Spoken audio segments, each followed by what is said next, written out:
Hey guys, tonight we're stepping into a part of history that doesn't explain itself. It just sits there, quietly being impossible. No epic battles, no clear answers, just stones cut too perfectly, structures that shouldn't exist yet, and civilizations that somehow knew more than they left behind.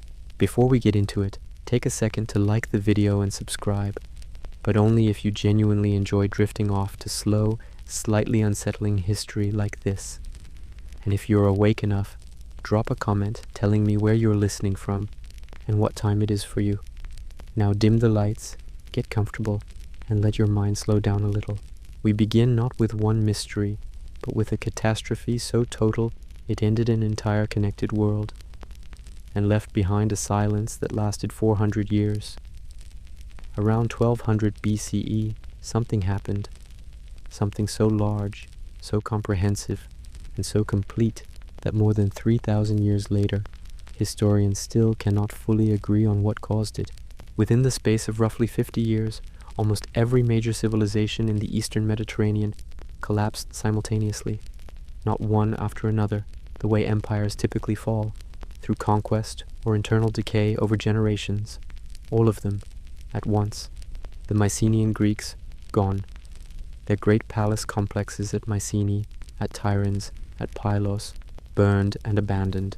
The writing system they had used, a syllabic script we call Linear B, was forgotten so completely that when it was finally discovered again, inscribed on clay tablets baked hard by the fires that destroyed the palaces that housed them, no one could read it. It took until 1952 and the work of an architect named Michael Ventris to decode it. 3,000 years of silence. The Hittite Empire, gone. One of the great powers of the ancient world, controlling most of what is now modern Turkey, corresponding with the pharaohs of Egypt as diplomatic equals, exchanging letters about trade and alliances and royal marriages, erased. Their capital city of Hattusa, burned and abandoned. Their language fell silent. For centuries, the Hittites were known only from a few passing references in the Bible, and scholars debated whether they had ever really existed. Then the archaeologists found them, and found how large they had been, and the disappearance became more astonishing, not less. The great trading city of Ugarit on the Syrian coast was destroyed during this same brief, catastrophic window. Ugarit was one of the wealthiest ports in the known world, a crossroads of commerce and culture where merchants from Egypt and Cyprus and Greece and Mesopotamia all converged to trade. Its destruction is documented in one of the most haunting artifacts of the ancient world. The last letter ever found in the ruins of Ugarit was sitting in a kiln being fired for delivery when the city was attacked. It was never sent. The kiln preserved it. The letter from the king of Ugarit to a neighboring ruler describes enemy ships attacking the coast, cities being burned, urgent requests for military assistance. No assistance came. The city fell. The letter stayed in its kiln for 3,000 years until archaeologists found it. Even Egypt, the great survivor, was struck hard. The pharaohs of the 20th dynasty fought off repeated attacks from groups they called the Sea Peoples, mysterious invaders of uncertain origin, possibly refugees from other collapsed civilizations cascading outward like a shockwave, and won, technically, but they were diminished. The new kingdom never fully recovered. The era of Egyptian imperial expansion was over. What caused all of this?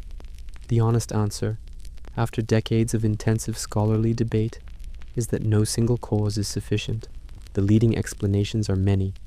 A prolonged regional drought, documented in pollen records and sediment cores from the Eastern Mediterranean, may have destroyed the agricultural surpluses that held the complex palace economies together. Internal rebellions, the poor rising against the elite structures that organized and taxed and conscripted them, may have dismantled the systems from within. Earthquakes. There is genuine evidence of seismic activity at several of the destroyed sites, Mycenae and Tiryns among them. The Sea Peoples themselves, waves of displaced populations from collapsing regions moving outward and amplifying the destruction, and perhaps most importantly, systems collapse. The theory that the entire interconnected network had become so complex, so mutually dependent, that a failure in one part brought other parts down in a cascade that, once begun, could not be stopped. Whatever combination of causes applied, the effect was the same. An entire world ended. The palace at Pylos, on the southwestern coast of Greece, burned around 1180 BCE. The linear B tablets baked hard in that fire have survived to this day, preserved by the very catastrophe that destroyed the world that made them. The last records of Pylos describe preparations for a coastal defense. Watchers posted on headlands, ships deployed along the coast, emergency rations distributed, a kingdom mobilizing against a threat it could see coming. Whatever they were waiting for arrived. And then there were no more records, not for 4 centuries. We call that period the Greek Dark Ages, and in those centuries, the population of Greece declined dramatically, long-distance trade ceased, monumental architecture stopped being built, and writing was forgotten. When the Greeks emerged from it and reinvented an alphabet and began recording things again, they no longer knew what had been there before. They had myths. They had Homer composing in the 8th century BCE about heroes and gods, and a great war he placed perhaps 400 years earlier. They had the echoes of a world they called the Age of Heroes, a golden age of extraordinary men whose deeds had shaped the world. But they did not know what the Bronze Age had actually been. They had lost the memory. That erasure, the forgetting of an entire world, connects directly to the next mystery, which is about a civilization even older than Mycenae, one that built the first cities the world had ever seen, and left behind no answer at all to the most basic question we can ask about it. The Sumerians are the first civilization we know by name, the people of the black-headed land, as they sometimes called themselves. The inhabitants of the cities of southern Mesopotamia, Uruk, Ur, Eridu, Nippur, Lagash, who built the first urban centers in human history, who developed the first writing system, who composed the first literature, who established the first law codes, and who laid the cultural and institutional foundations for almost everything that came after them in the ancient Near East. We know an enormous amount about the Sumerians. Hundreds of thousands of their clay tablets survive, and the tablets are readable. Scholars have spent more than a century working on the Sumerian language, and while it requires years of dedicated study to master, it can be mastered. We can read their myths, the great creation stories, the tales of gods and floods and divine kingship. We can read their administrative records, column after column of grain deliveries and livestock counts and ration distributions, the mundane bureaucratic infrastructure of civilization. We can read their love poetry, some of the oldest love poetry in the world, written in a voice that sounds entirely modern. We can read their lamentations, long, formal poems mourning the destruction of cities and the departure of the gods who had protected them. But we do not know where they came from. The Sumerian language is a language isolate. It belongs to no known language family. It has no demonstrable relationship to any other language, living or dead, anywhere in the world. When you trace most languages back far enough, they cluster into families: Indo-European, which connects English and Sanskrit and Persian and Latin and Greek through a common ancestor; Semitic, which connects Arabic and Hebrew and Akkadian and Amharic; Sino-Tibetan, Austronesian, Niger-Congo. The Sumerians fit into none of these. They stand completely alone. They appear in the archaeological record of southern Mesopotamia around 3500 BCE, already sophisticated, already organized, already in the early stages of developing the writing system that would become cuneiform. There is no clear cultural ancestry, no traceable migration trail from somewhere else, no earlier and simpler version of their culture that we can point to and say, here is where the Sumerians came from. They seem to arrive from the perspective of the archaeological record, almost fully formed. The Sumerians themselves told a story about this. They said their civilization was given to them from outside, specifically from the sea. Divine beings called the Anunnaki were associated with both the sky and the deep waters, and the tradition of the 7 Apkallu, wise sages who came from the primordial ocean before the Great Flood and taught humanity the foundations of civilized life, was central to Sumerian cosmology. The sages taught agriculture, taught writing, taught the arts and crafts of civilization. And then they went back into the waters, and the human world was on its own. Scholars treat this as mythology, and they are right to do so. But the underlying question that the mythology is trying to answer is a real historical question that has not been resolved. Where did this people come from, and why does their civilization appear so suddenly and so completely in the archaeological record? Several scholarly theories have been proposed over the years. A homeland in the mountains to the north or east, with a migration into the southern plain in the prehistoric period. A connection to the Indus Valley civilization based on some loose cultural parallels. A much older cultural tradition stretching back deep into the Paleolithic that we simply do not have the archaeological evidence to trace. None of these has been confirmed. All remain speculative. The Sumerians built their world from almost nothing, in a flat alluvial plain with no stone, no timber, no natural resources beyond the soil and the rivers. They built ziggurats that rose above the flat landscape like mountains in a land without mountains. They dug canals that transformed a seasonal flood into a year-round irrigation system. They invented the wheel. They invented the 60-second minute and the 60-minute hour that we still use today. And they composed the Epic of Gilgamesh, the oldest story ever written down. A story about a king who loved his friend, lost him, searched the entire world for a way to reverse death, failed, and came home to find that the walls of his city were the only immortality available to him. Who were these people before all of that? The tablets do not say. The language matches nothing. The Sumerians arrived and built and wrote and were eventually absorbed by the Akkadian civilization around them, their language surviving in scholarly and religious contexts for another 1,000 years before falling entirely silent. And we are still, after more than a century of archaeological investigation, no closer to knowing where they were before. In the ground, beneath the cities the Sumerians built, a British archaeologist working in the 1920s found something that gave us an unexpected window into what those first city dwellers believed about death, and what they were willing to do about it. Leonard Woolley spent much of the 1920s and 1930s excavating the ancient Sumerian city of Ur in what is now southern Iraq. Ur was already famous before Woolley arrived. It appears in the book of Genesis as the birthplace of Abraham, and it had been partially excavated by earlier archaeologists. But Woolley's campaign was the most systematic and the most revealing.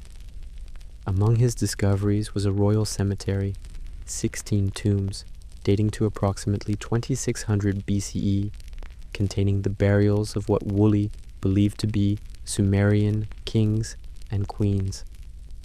The grave goods were extraordinary. Golden headdresses of exquisite workmanship, lyres decorated with the golden heads of bulls, their beards made of lapis lazuli, jewelry of lapis lazuli and carnelian and gold, some of it made with a precision and artistry that was not surpassed for centuries, vessels of solid gold and silver, gaming boards inlaid with shell and lapis. The entire material culture of an elite Sumerian household transported into the earth to accompany its owner. But it was not the objects that most disturbed and fascinated the world when Woolley published his findings. It was the bodies, not just the body of the royal personage, many bodies. In the largest and most elaborate of what Woolley called the death pits, the one he named the Great Death Pit, he found 74 bodies arranged in neat rows, 68 women and 6 men. They were dressed in their finest clothing, wearing their best jewelry. Some wore elaborate headdresses of gold and carnelian. They had died without apparent struggle. There were no signs of violence. The bodies were in the positions in which they had been deliberately arranged. Analysis of the skeletal remains has suggested that the people in the pit were given a drug or poison administered in a liquid, that they walked into the pit under their own power, arranged themselves in their designated positions, drank something, and died. The deaths appear to have been peaceful. The positions of the bodies suggest that many of them died lying down, quietly, as if going to sleep. The musicians in the pit were found near their instruments, a lyre, a pair of harps. They appear to have died with their instruments in their hands or close at hand. The guards were found with their weapons nearby. Everyone was in their place. Who were these 74 people? Court attendants, ladies-in-waiting, musicians, soldiers, the retinue of whoever the tomb honored. Though interestingly, the Great Death Pit itself does not contain an obviously royal burial. The identities of the specific individuals for whom this extraordinary act was performed remain uncertain.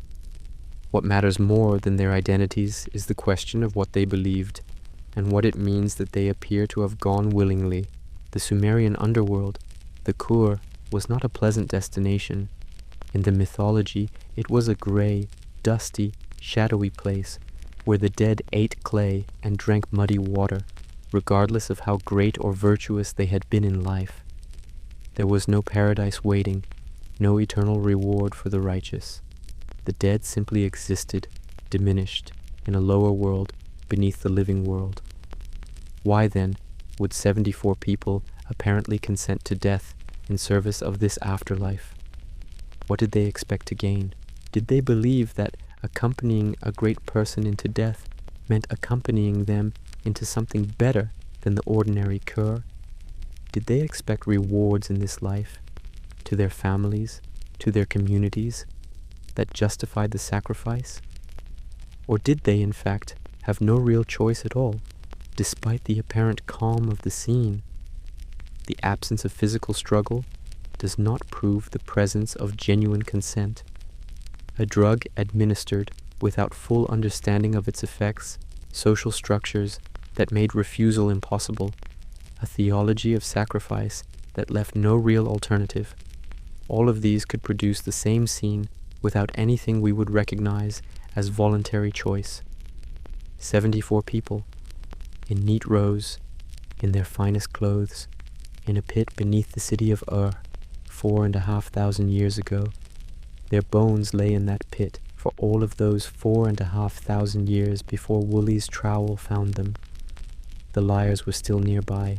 From the Sumerian burial pits, we travel west and north to Egypt, where a very different royal mystery has been building slowly for the past century, and where a painted wall in a famous tomb may be hiding one of the greatest undiscovered archaeological sites in the world. Nefertiti was, by all available evidence, one of the most powerful women in the history of the ancient world. She was the great royal wife of Pharaoh Akhenaten, who ruled Egypt from approximately 1353 to 1336 BCE. Together, they conducted the Amarna Revolution, one of the strangest and most disruptive episodes in 3,000 years of Egyptian history, in which Akhenaten abolished the traditional Egyptian pantheon of gods and goddesses and replaced it entirely with the worship of a single deity, the Aten, the physical disk of the sun. He closed the temples of the old gods, redirected their revenues, and built an entirely new capital city in the desert, a city he called Akhetaten, the horizon of the Aten, which archaeologists today call Amarna. In the art and records of the Amarna period, Nefertiti appears constantly and prominently, and in roles that go far beyond what Egyptian queens normally occupied. She is depicted making offerings to the Aten alongside her husband. a royal duty usually reserved for the pharaoh alone. She is depicted riding in a chariot, which was an expression of military and political power. She is depicted smiting Egypt's enemies in a pose that was specifically and exclusively associated with pharaonic authority. She has her own cartouche, the oval enclosing the royal name that denoted divine kingship, and in some scenes from Amarna, two identically sized royal figures appear to be performing pharaonic functions simultaneously, which some Egyptologists interpret as depicting two co-rulers of equal status. The evidence, in other words, suggests that Nefertiti was not merely a consort. She was something closer to a co-pharaoh. Then, around the 12th year of Akhenaten's reign, she disappears. No more depictions, no more inscriptions bearing her name, no official announcement of death, no tomb that has been found and identified with certainty as hers, no record of a change in her status. She is present throughout Amarna's artistic output, and then she is not. The absence is as abrupt as it is unexplained. 3 explanations have accumulated serious scholarly support over the decades. The first is simply that she died. Natural causes, epidemic, the complications of childbirth. Any of these could have taken a woman in her 30s in the 14th century BCE without leaving a record that survives. The absence of evidence about her death may be just that. Absence of evidence with no deeper significance. The second is that she fell from political favor and was deliberately removed from the record. The Amarna period was politically turbulent in ways we can only partially reconstruct. A queen who took sides in a factional struggle, or who overreached in some way that offended her husband or the powerful priestly interests around the court, might have been deliberately erased, her images damaged, her cartouche modified, her name removed from texts. The third explanation is the most remarkable, and the one that has attracted the most serious scholarly attention in recent years. Nefertiti did not disappear at all. She changed her name. After Nefertiti vanishes from the record, a figure called Neferneferuaten appears in the inscriptions, a pharaoh, apparently female, who ruled for a brief period before the young Tutankhamun took the throne. Some Egyptologists, including some of the most respected specialists in the Amarna period, believe that Nefertiti and Neferneferuaten were the same person, that Nefertiti assumed the full pharaonic titulary, took a throne name, and ruled Egypt as pharaoh in the confused final years of the Amarna period, before dying and being succeeded by the 9 or 10-year-old Tutankhamun. If this is correct, and it is currently one of the most actively debated questions in Egyptology, then Nefertiti was not merely a powerful queen. She was a pharaoh, one of only a handful of women in 3,000 years of Egyptian history to rule with full royal authority. Her tomb has not been found, or rather, a tomb that may be hers has not been opened. In 2015, the British Egyptologist Nicholas Reeves published a paper proposing something extraordinary about the tomb of Tutankhamun, the famous tomb found by Howard Carter in 1922. Reeves had been studying high-resolution photographic scans of the tomb's walls and believed he could see, beneath the painted plaster of the north wall of the burial chamber, the outlines of a sealed doorway. A doorway that led, he proposed, into a previously unknown chamber. Perhaps the original tomb of Nefertiti, modified and partially incorporated into Tutankhamun's burial when the boy king died unexpectedly young and needed to be interred quickly. The Egyptian authorities authorized radar surveys of the tomb's walls. The results were ambiguous. Some interpretations of the data supported Reeves's hypothesis, others did not. Further investigation using more sophisticated equipment produced similarly inconclusive results. The north wall of Tutankhamun's burial chamber is painted with the scenes of the opening of the mouth ceremony, the ritual that animated the mummy's senses and allowed the deceased to function in the afterlife. The figures move in their eternal procession across the painted plaster, priests with animal heads, the young king receiving the gifts of the gods, and behind that painting, if Reeves is correct, is a sealed door. Behind that door, undisturbed for over 3,300 years, may be one of the greatest archaeological discoveries ever made, the intact burial of a woman who was perhaps a pharaoh in a tomb that no tomb robber has entered, surrounded by grave goods that have been waiting in the dark since the 14th century BCE. Or there may be nothing there, solid rock, a wall with no room behind it. We do not know. The wall has not been opened. Above the Valley of the Kings and beyond it, on the Giza Plateau, another sealed space of unknown contents has been confirmed by modern technology, a space inside the Great Pyramid that no living person has entered, whose very existence was unknown until 7 years ago. The Great Pyramid of Giza is the oldest of the original 7 wonders of the ancient world, and the only one still standing. It was built during the reign of Pharaoh Khufu of the 4th dynasty, around 2560 BCE. It stands approximately 138 meters tall. It was once 147 meters, before the outer casing stones of polished white limestone were stripped away during the medieval period for use in Cairo's buildings. It contains approximately 2.3 million stone blocks, weighing between 2.5 and 80 tons each. The largest blocks, in the king's chamber walls, weigh 25 to 80 tons and were placed with a precision measured in millimeters. We know more about the construction of the Great Pyramid than is often acknowledged. We know it was built by a permanent workforce of skilled craftsmen, supplemented by rotating teams of conscripted workers who served in shifts, not by slaves, as was assumed for centuries. We have found their bakeries near the construction site, capable of producing thousands of loaves a day. We have found their medical records, showing that injured workers received treatment for fractures and other construction-related injuries. We have found graffiti they left on the stones in the hidden spaces behind the outer casing, crew names, jokes, expressions of pride in their work. What we do not fully know is what the pyramid contains.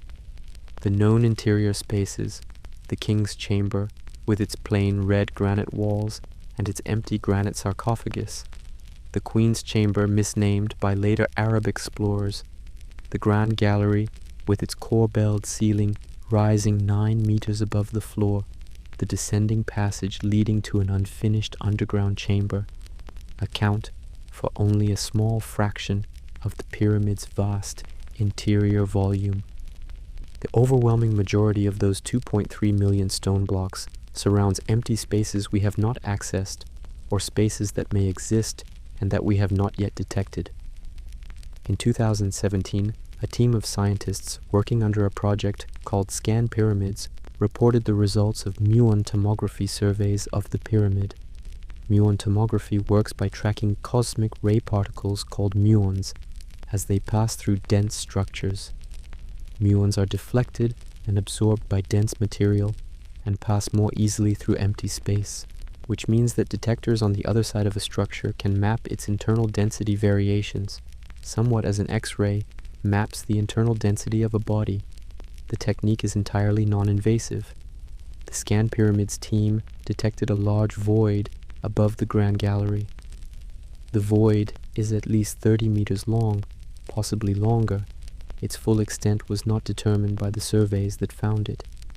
Its width and height are uncertain. It does not correspond to any known chamber or corridor. It appears to be a significant empty space sealed inside the pyramid, whose entrance, if it has one that leads to the pyramid's surface or to the known interior passages, has not been identified in 4,500 years of investigation. The Big Void, as the researchers called it. What is it? It might be an architectural feature built deliberately to relieve stress on the Grand Gallery below. a construction technique of relieving chambers, which appear above the king's chamber for exactly this purpose, extended above the gallery. It might be a collapsed internal structure, a passage or chamber that failed at some point in the pyramid's long history. It might be a sealed room whose purpose is unknown and whose entrance is hidden somewhere in the pyramid's exterior or in its known passages, unidentified by everyone who has examined them. The Egyptian authorities have been cautious about further investigation, as any invasive drilling or probing risks damage to one of the most important structures in the world. Non-invasive techniques can detect the void, but cannot reveal what, if anything, it contains. The Scan Pyramid survey covered specific sections of the pyramid, not all of it. Other voids may exist that have not been detected, and beneath the pyramid, under the limestone of the Giza Plateau, there are natural tunnel systems carved by ancient groundwater, some partially explored, some mapped only in sections, some perhaps entirely unknown. The Great Pyramid of Khufu has been standing for 4,500 years. People have been trying to find its secrets for most of that time, and there is still a sealed space inside it, at least 30 meters long, that no living person has entered. From the Stone of Egypt, we travel northward to the cold water of a sea that was not always a sea, where the remnants of a world that drowned 7,000 years ago are still intact on the seabed. In the late 1990s, oceanographers William Ryan and Walter Pittman were studying the geological history of the Black Sea when they found evidence of something that would reshape our understanding of the ancient Near East, and possibly of one of the oldest stories in human civilization. Approximately 7,500 years ago, the Black Sea was not a sea at all. It was a freshwater lake, considerably smaller than the current body of water, its surface sitting roughly 150 meters below the current sea level.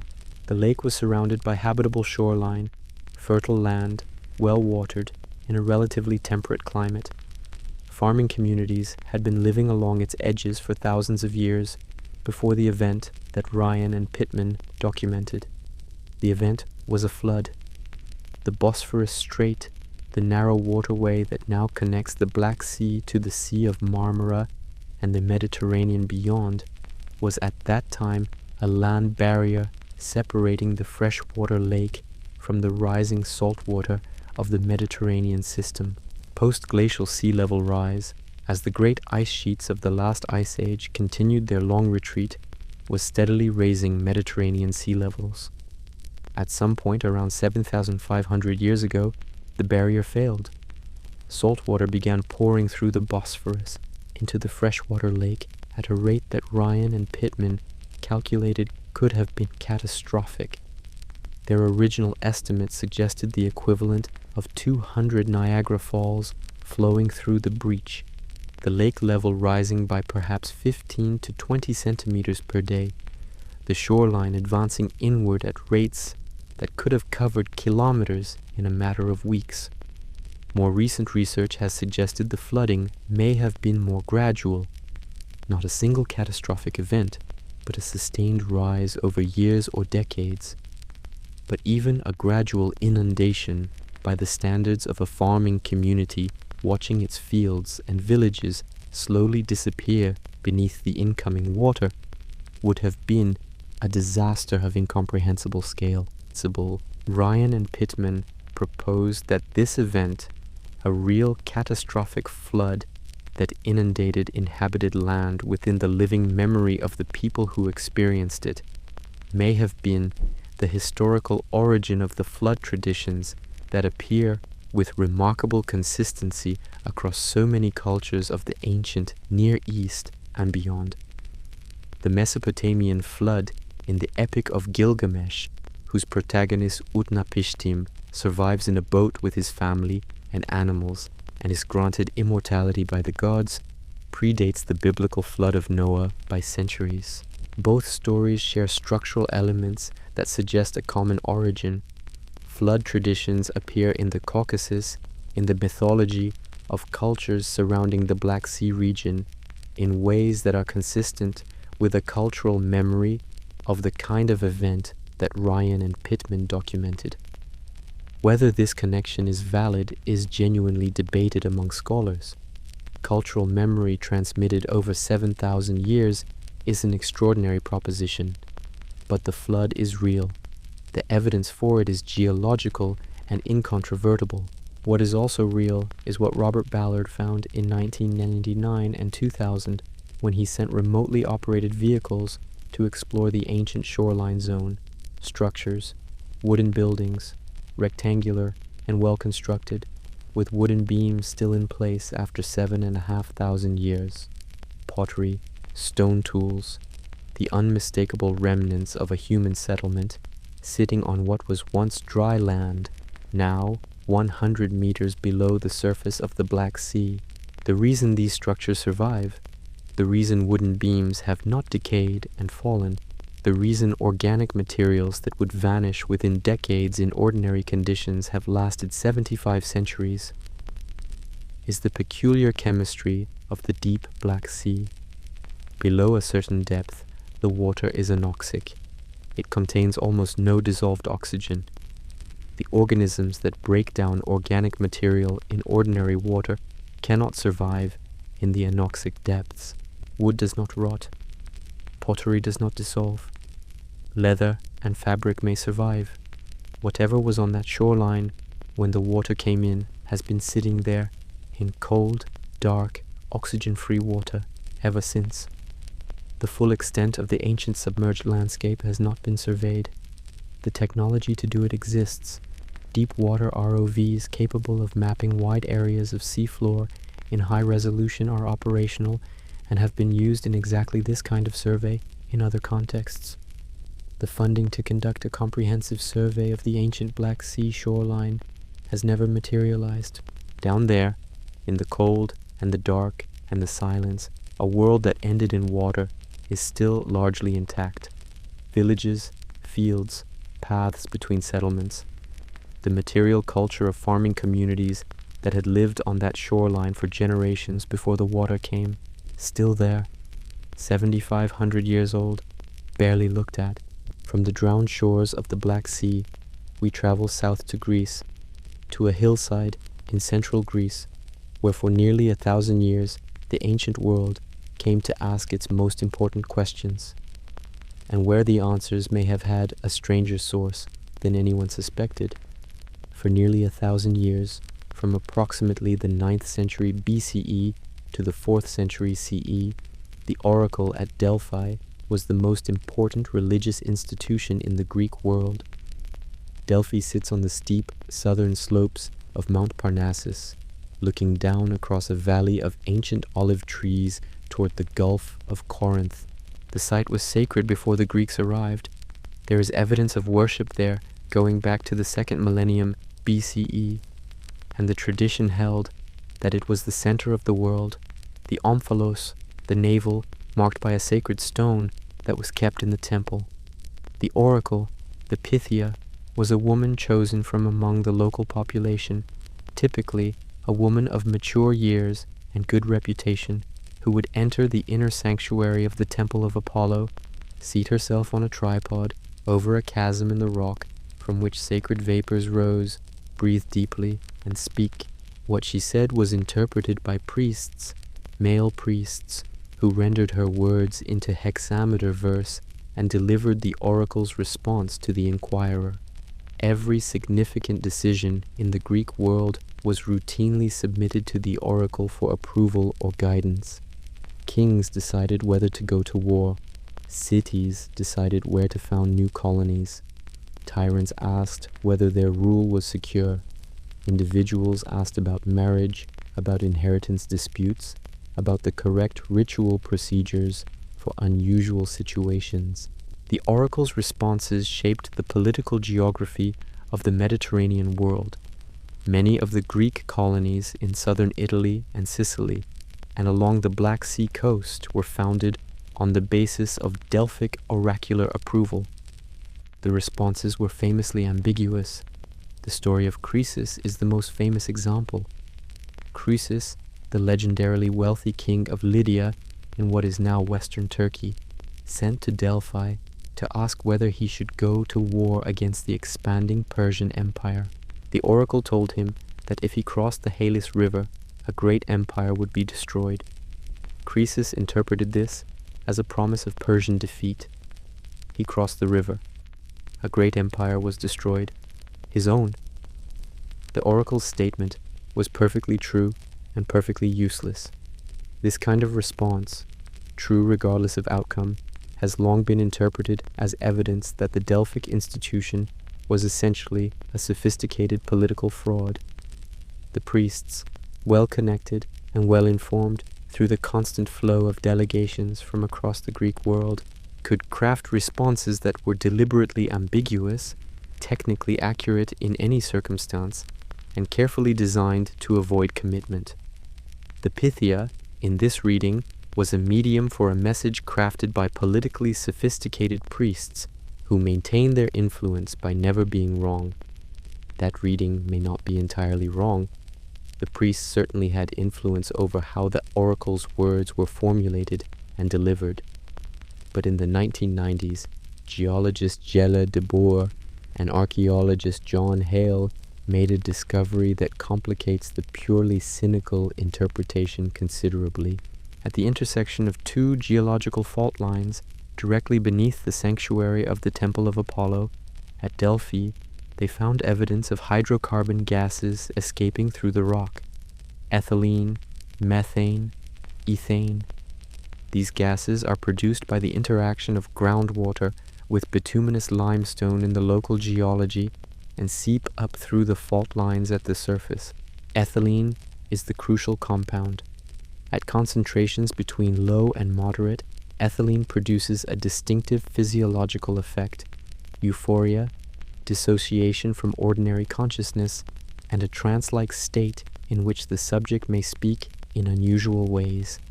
It has a sweet, slightly fruity smell. It was used as an inhalant anesthetic in the early 20th century before being replaced by safer compounds, and surgeons who used it noted that patients frequently experienced feelings of well-being and spoke incoherently in the period before full unconsciousness. At higher concentrations, it produces delirium and disorientation. The ancient sources consistently describe the Pythia as entering an altered state, as speaking in ways that were not ordinary speech, as experiencing a kind of divine possession or inspiration. The site at Delphi was described as having a sacred chasm from which intoxicating vapors rose. The Pythia breathed the vapors and spoke. What de Boer and Hale found suggests that this was not metaphor or religious convention. The vapors were real. They contained a compound that could genuinely alter consciousness. The Pythia, seated on her tripod over the fault intersection, breathing the Earth's exhalations, may have been genuinely in an altered state, genuinely dissociated from ordinary waking consciousness, speaking in ways she would not have spoken otherwise. She may not have been performing. She may not have been a fraud. She may have been, in the most literal sense, speaking from somewhere else. For nearly 1,000 years, women sat on that tripod and breathed that gas and spoke, and the ancient world listened and acted on what it heard, and the course of Mediterranean history was shaped by the words of women breathing volcanic chemistry on a Greek hillside. What they actually said, the original words, before the priests shaped them into oracular verse, is unknown. The Pythiae are silent now. The temple is a ruin, but the fault lines are still there, and the gases are still seeping upward through the rock into an empty sanctuary. From the hillsides of Greece we cross the Adriatic Sea to Italy, to the oldest layers of a city that has been inhabited continuously for nearly 3,000 years, and to what lies in the ground beneath its oldest foundations. Rome is built on layers, not metaphorically, literally. The city has been continuously inhabited since at least the 8th century BCE, and every period of habitation built on the ruins of the period before it. The Republican city was built over the villages of the Iron Age. The imperial city was built over the republican. The medieval city was built over the ruins of the imperial, and so on down to the present, where modern Romans live and work above a palimpsest of occupation that extends dozens of meters into the ground. Any significant construction project in the historic center of Rome will, at some depth, hit something. Mosaic floors from Roman villas, foundation walls of temples and administrative buildings, drains and water pipes, pottery, thousands upon thousands of ceramic fragments that once held wine and oil and grain, and whose smashed remains became part of the landfill that raised the level of the city over the centuries. Bone, the material record of nearly 3,000 years of continuous occupation, compressed into a vertical column of archaeological deposit. But beneath even the earliest Roman layers, beneath the Iron Age villages on the Palatine and Aventine hills, beneath the first traces of the culture that would become Rome, there is older material, and some of that older material is very strange. In 2018, archaeologists working on a major construction project beneath a palazzo near the Forum of Trajan, very close to the political and ceremonial center of the classical Roman world, found evidence of ritual activity in soil that predates the Roman period by thousands of years.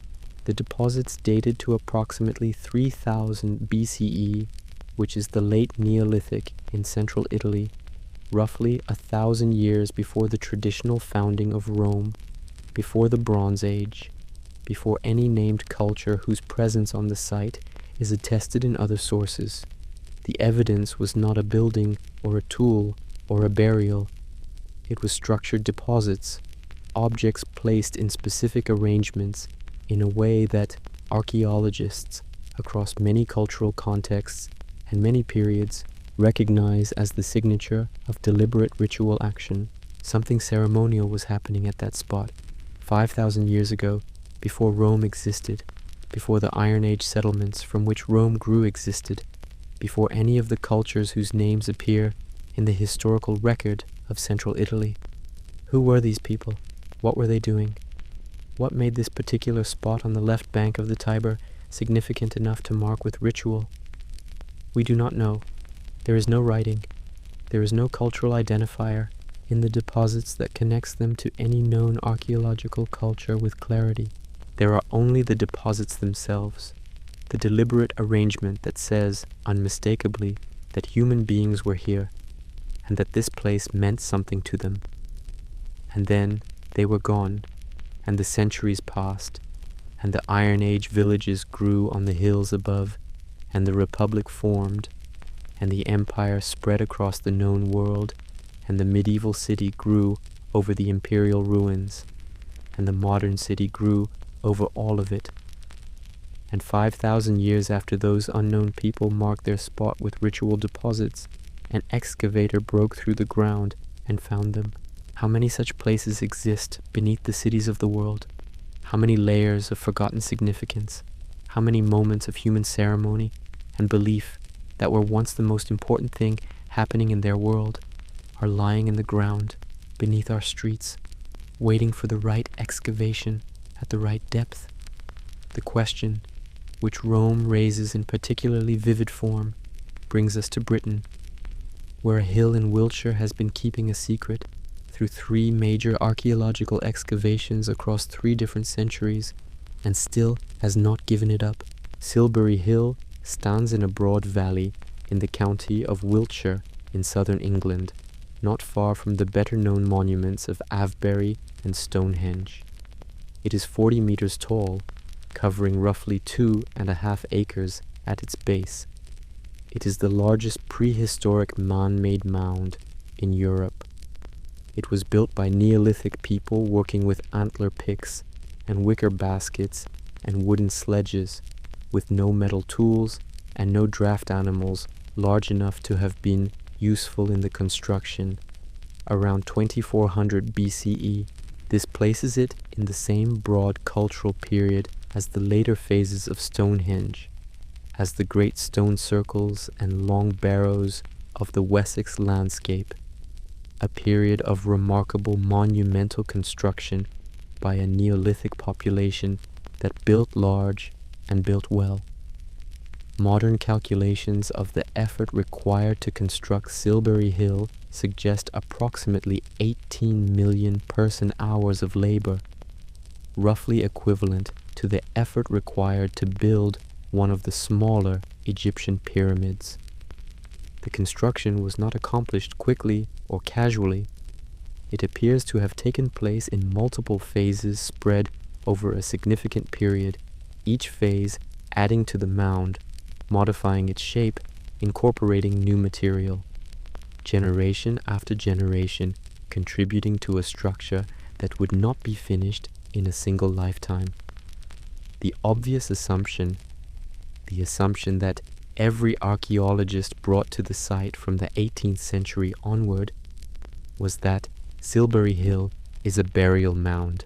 This is the natural inference because burial mounds are the most common form of large prehistoric earthwork, and because the mound is so large and so carefully made that whatever it commemorates must have been of enormous importance. The assumption was that at the center of Silbury Hill, buried beneath all that chalk and turf and clay, was a tomb of extraordinary grandeur, a burial that required a monument of this scale to mark it appropriately. 3 major excavations have tested this assumption. In 1776, the Duke of Northumberland commissioned a shaft to be driven vertically down through the top of the hill. They found nothing, no burial, no chamber, no artifact of significance. In 1849, a horizontal tunnel was cut through the base of the hill by a team working under the antiquary Henry Blandford. Again, nothing. The tunnel is still there. In 1968 and 1969, a BBC television project led by archaeologist Richard Atkinson drove a more sophisticated tunnel through the hill, using modern excavation techniques and taking careful stratigraphic samples as they went. They found nothing. No central burial, no chamber, no artifact of obvious significance in the core of the mound.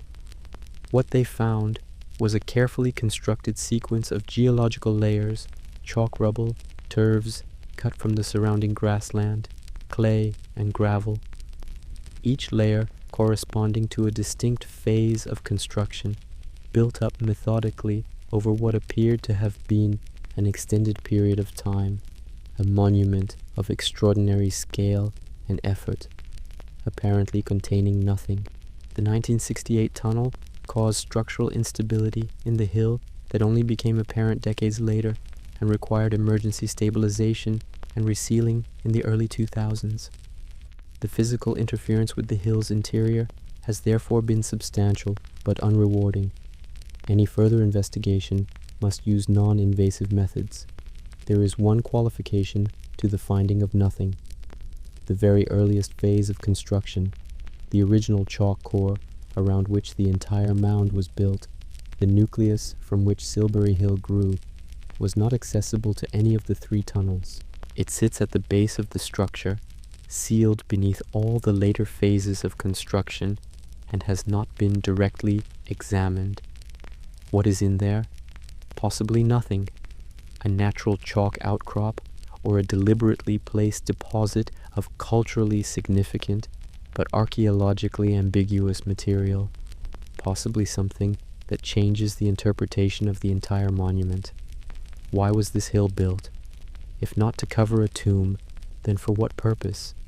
The most thoughtful archaeologists who have worked on the site have proposed that the building itself was the point, that the sustained communal act of construction, generation after generation adding to the monument, was a form of devotion or commemoration or community binding that did not require a central sacred object to justify it. The monument is the act is the monument. Others suggest Silbury Hill marks a threshold, a place where the boundary between the world of the living and the world of the dead was felt to be closer than elsewhere, where the earth could be addressed, where something invisible could be honored. Silbury Hill stands in the Wiltshire Rain. It has stood there for 4,400 years, and it keeps its secret still. From prehistoric Britain, we follow the thread of the ancient world's lost languages, languages that shaped civilizations we can identify, but whose words we cannot fully read, to Italy, and to a people whose art is among the most vivid anywhere in the ancient world, and whose influence on Rome was profound, but whose language is only half understood. Before Rome became Rome, before the Republic, before the legions, before the vast imperial machinery that eventually stretched from Scotland to Mesopotamia, there was Etruria. The Etruscan civilization flourished in the central Italian peninsula from approximately the 9th century BCE to the 1st century BCE, when the last Etruscan cities were fully absorbed into the expanding Roman state. At their height, the Etruscans controlled an arc of territory from the Po Valley in the north through Tuscany and Umbria, and into the Campania region in the south. They were wealthy. Their territory was rich in iron and copper and other metals, which they mined and traded across the Mediterranean. They were sophisticated artisans. Etruscan metalwork, especially bronze work, was among the finest being produced anywhere in the ancient world in the 7th and 6th centuries BCE, and they were deeply influential on the culture that eventually absorbed them. The Romans absorbed Etruscan religious practices so thoroughly that the line between Roman and Etruscan religion is difficult to draw in many areas. The practice of haruspicy, reading divine will in the entrails of sacrificed animals, was explicitly Etruscan, and the Romans employed professional Etruscan haruspices, diviners trained in Etruscan technique well into the imperial period.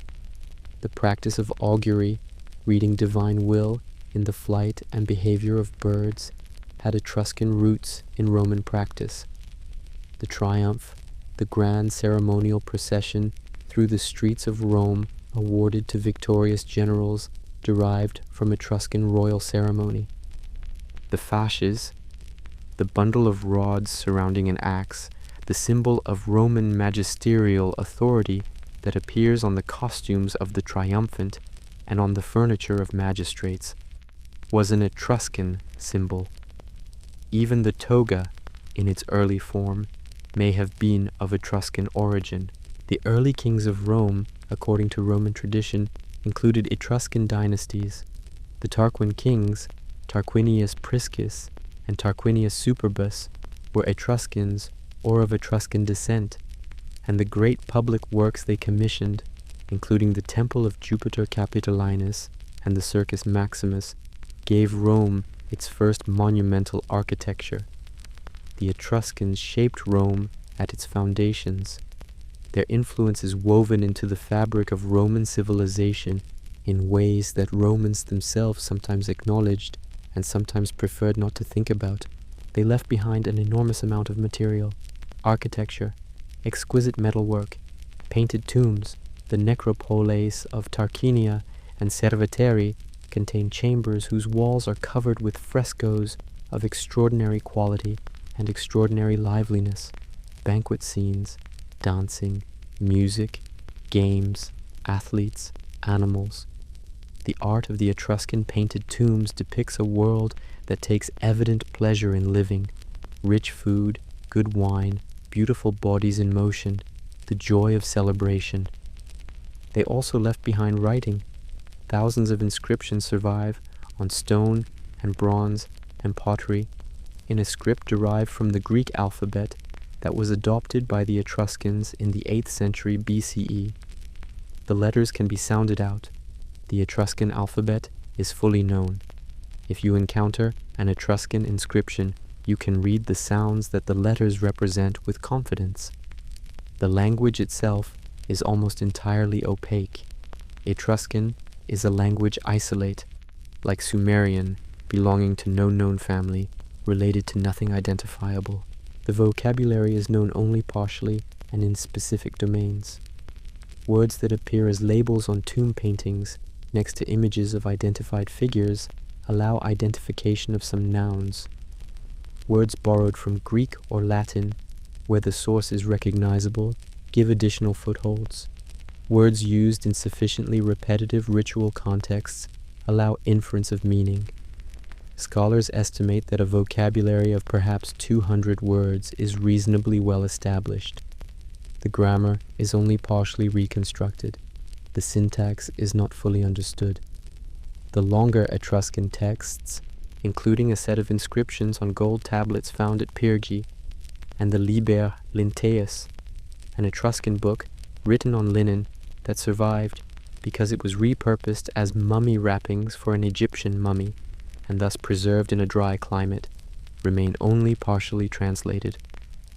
The civilization that shaped Rome's religious calendar, its symbols of power, its architectural vocabulary, and its approach to divination and the will of the gods, their own words about themselves, their history, their beliefs in their own terms, are largely inaccessible. The dancers in the Tarquinia tombs move in perpetual celebration across their painted walls. They have been dancing for 2,500 years. The music in the paintings is silent. The words of the songs are unknown. The meaning of the ceremony they are performing is uncertain. Whatever they are celebrating, they have not told us. The silence of the Etruscan language is one of a family of ancient silences that extends from Italy to the Indus Valley, where a civilization larger than Egypt and Mesopotamia combined left behind a writing system that has defeated all attempts at decipherment for more than a century. Between approximately 2600 and 1900 BCE, a civilization flourished in the Indus Valley, in what is now Pakistan and northwestern India, that by almost every available measure rivaled ancient Egypt and Mesopotamia in sophistication. In some respects, it surpassed them. The Indus Valley civilization covered an area larger than Egypt and Mesopotamia combined. Its population at the height of the urban period may have reached 5 million people, spread across an extensive network of cities, towns, and villages. Its two largest known cities, Mohenjo-Daro in the south and Harappa in the north, were major urban centers by any ancient standard, each with populations that may have reached 20 to 40,000 people. What is most remarkable about the Indus cities is their planning. The streets of Mohenjo-Daro were laid out on a grid, a regular rectilinear pattern of broad avenues running north to south and east to west, with narrower lanes connecting the blocks. This grid street plan was consistent across major Indus cities separated by hundreds of kilometers, which implies that the planning was not local or idiosyncratic, but reflected a shared urban standard. The brick sizes used in construction were standardized to a consistent ratio across the civilization's extent, different sizes for different uses, but always in the same proportions. The drainage system was sophisticated beyond anything in the contemporary world and remained unmatched in scope in the Western world until the 19th century CE. Every house in Mohenjo-Daro was connected to a network of covered drains that carried waste through the city walls to disposal points outside the settlement. The Great Bath of Mohenjo-Daro, a large, carefully waterproofed pool, approximately 12 meters by 7 meters, with steps descending into the water from either end, with surrounding rooms that may have been changing areas or priestly quarters, is one of the most carefully engineered structures in the ancient world.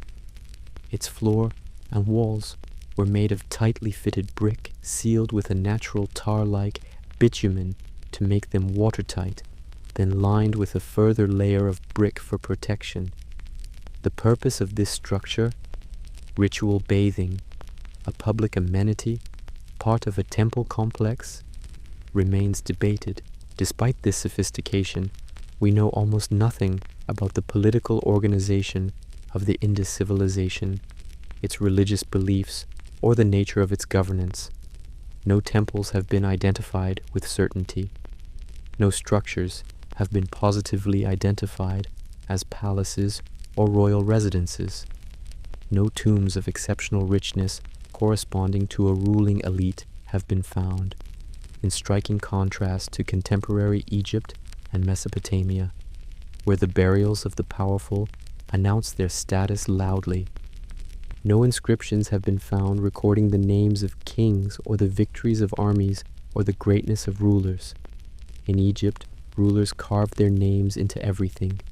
In Mesopotamia, kings composed elaborate hymns to their own wisdom and power and had them inscribed in stone.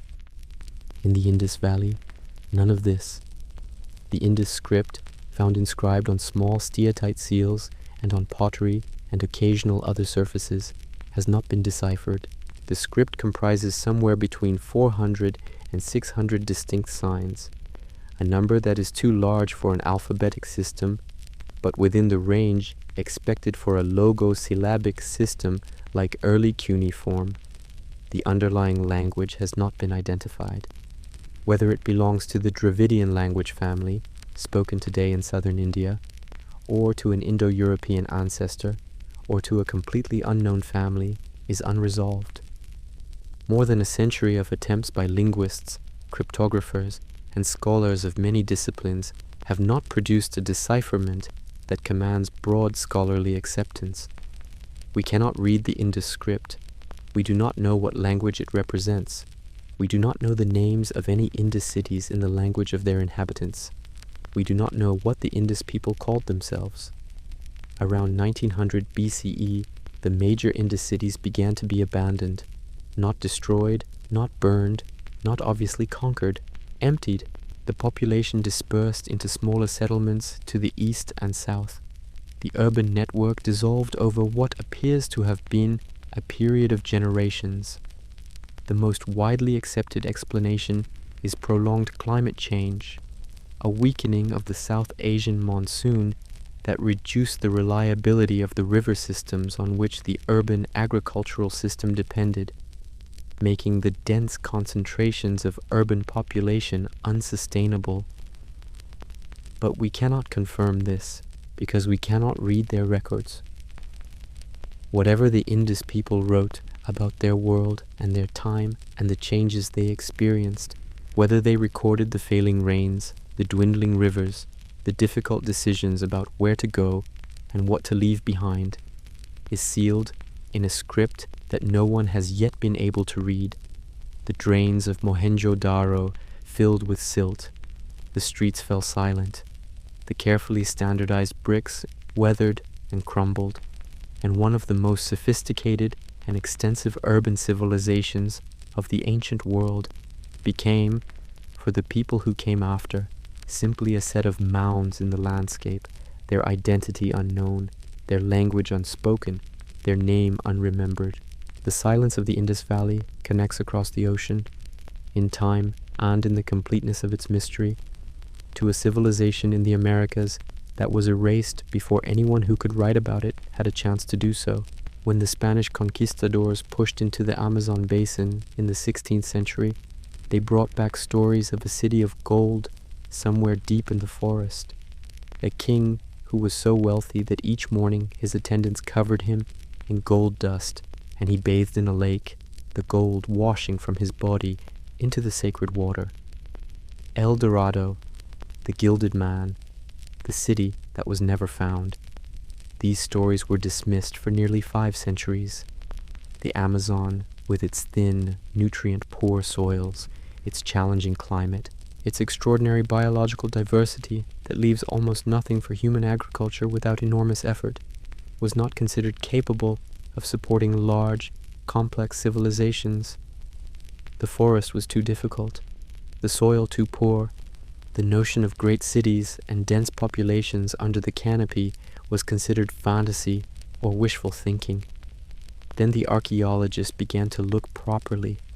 In the 1980s and 1990s, researchers began documenting the widespread presence of something unexpected in the soils of the Amazon basin, terra preta, dark earth, a deep, rich, black soil found in patches throughout the basin, dramatically and unmistakably different from the surrounding thin, reddish-orange laterite that characterizes most Amazonian soils. Terra preta is extraordinarily fertile. It retains nutrients that ordinary Amazonian soil cannot hold. It supports dense and productive agriculture. It is more biologically active than almost any other soil in the tropics. It was not formed by natural processes.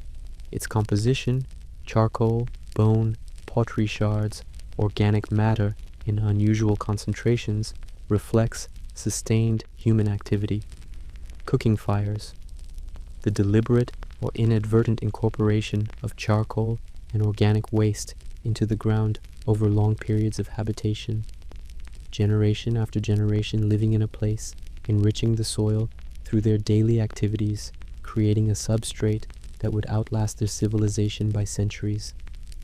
Terra preta marks where people lived, and it is found throughout the Amazon basin in patches that can extend for dozens of kilometers, in concentrations along river systems and lake shores, in distributions suggesting populations far larger than the post-contact historical record suggests.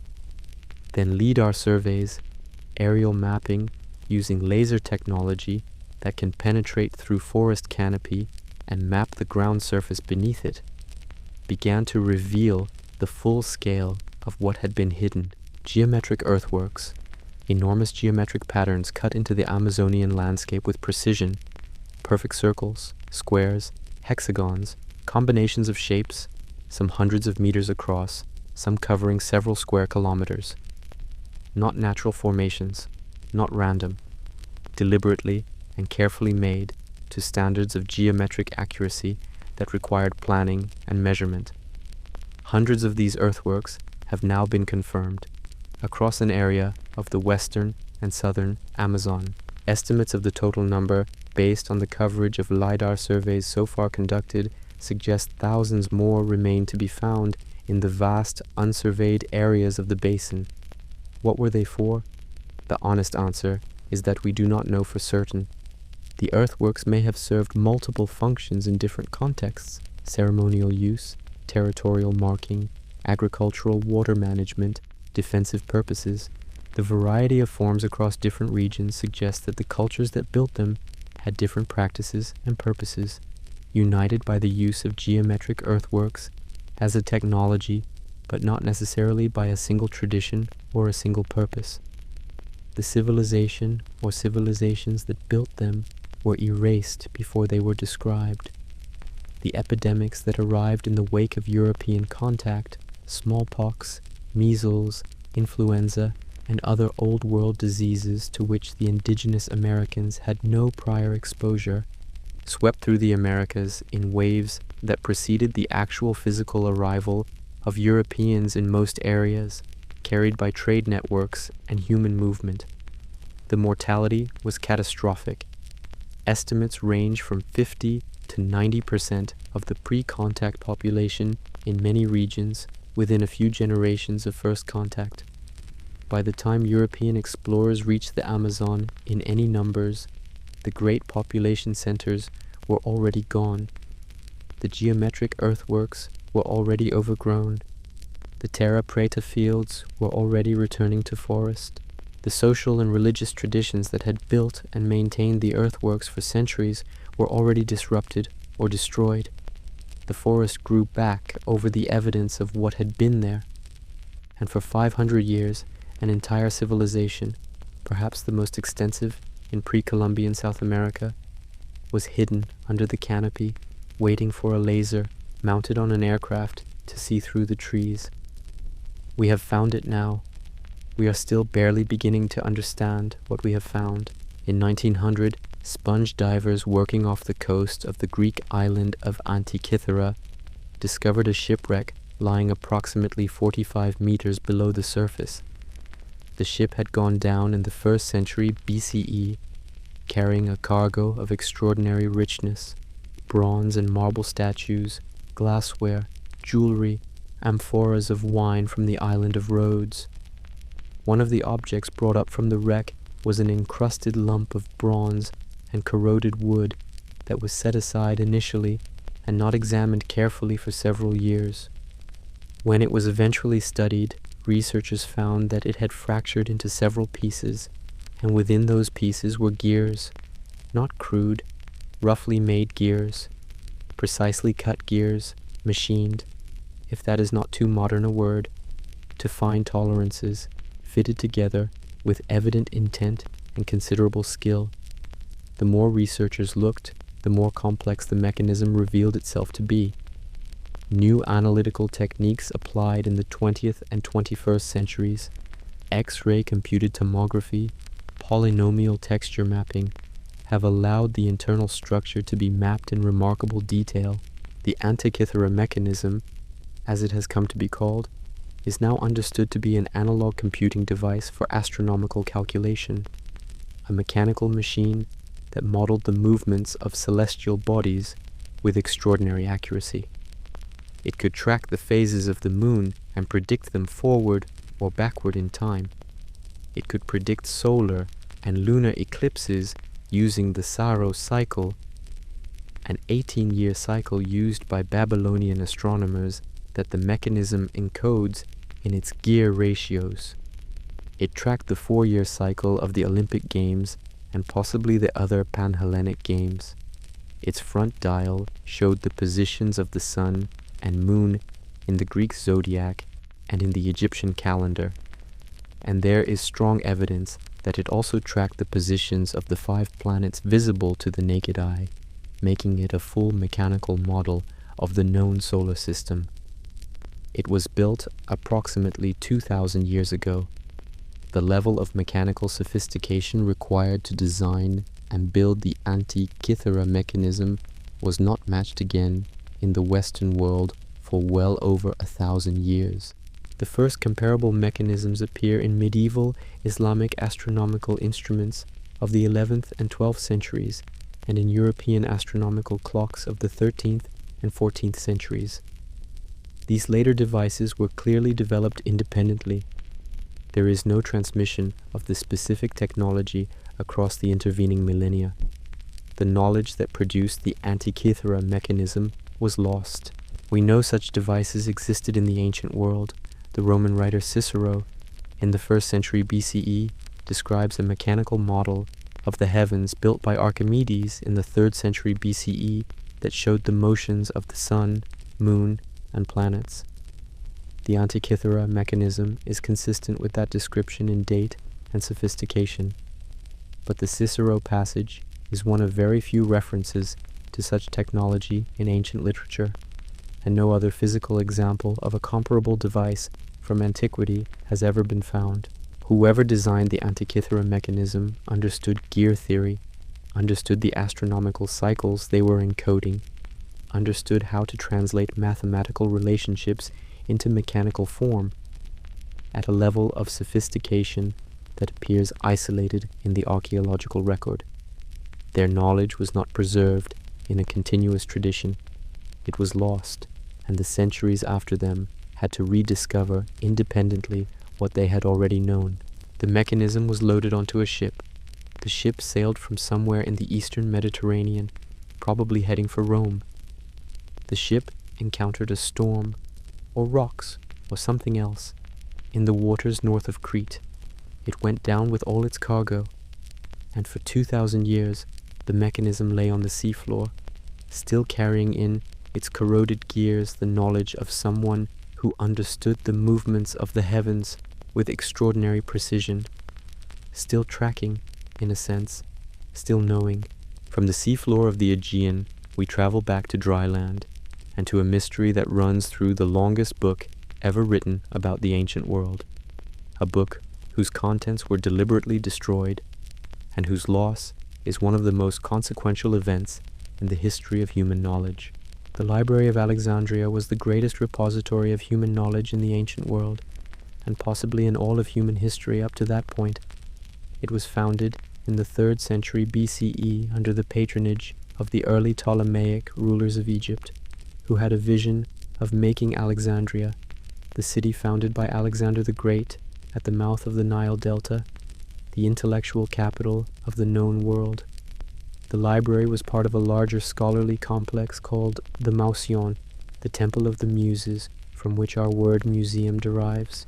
The Mausion employed scholars across all disciplines, provided them with housing and meals and salaries, and set them to the task of collecting, copying, editing, and commenting on the accumulated writings of the Greek-speaking world. The ambition of the library's founders was totalizing, to collect a copy of every book ever written. Ships arriving in Alexandria's harbor were required to surrender any scrolls they carried for copying. The originals were added to the library's collection, and copies returned to the owners, or in some accounts the originals were kept and the copies returned. Ptolemaic agents traveled through the Greek world acquiring manuscripts by purchase, commission, and apparently in some cases by more aggressive means. At its height, the library is estimated to have contained somewhere between 40,000 and 700,000 scrolls. The range of that estimate reflects genuine uncertainty. The ancient sources give different figures, and the distinction between scrolls and books, some works occupied multiple scrolls, complicates the accounting. What is clear is that the collection was enormous, the largest systematic gathering of written knowledge the ancient world produced, containing works in many disciplines across many centuries. Its destruction is commonly imagined as a single catastrophic event, a fire, a burning, a dramatic moment of irreversible loss. This is not what happened. The Library of Alexandria did not burn on a single night. Julius Caesar, fighting in Alexandria in 48 BCE, set fire to ships in the harbor. The fire spread to some warehouses near the docks that may have contained books intended for export. Some portion of the library's collection may have been destroyed, but the main library, in the Brucheion district of the city, appears to have survived this event. Various Roman emperors, less enthusiastic than the Ptolemies about maintaining the Mausion's expenses, reduced its funding. The scholarly community it sustained contracted. Fires and civil conflicts in the late 3rd and 4th centuries CE damaged parts of Alexandria's intellectual infrastructure.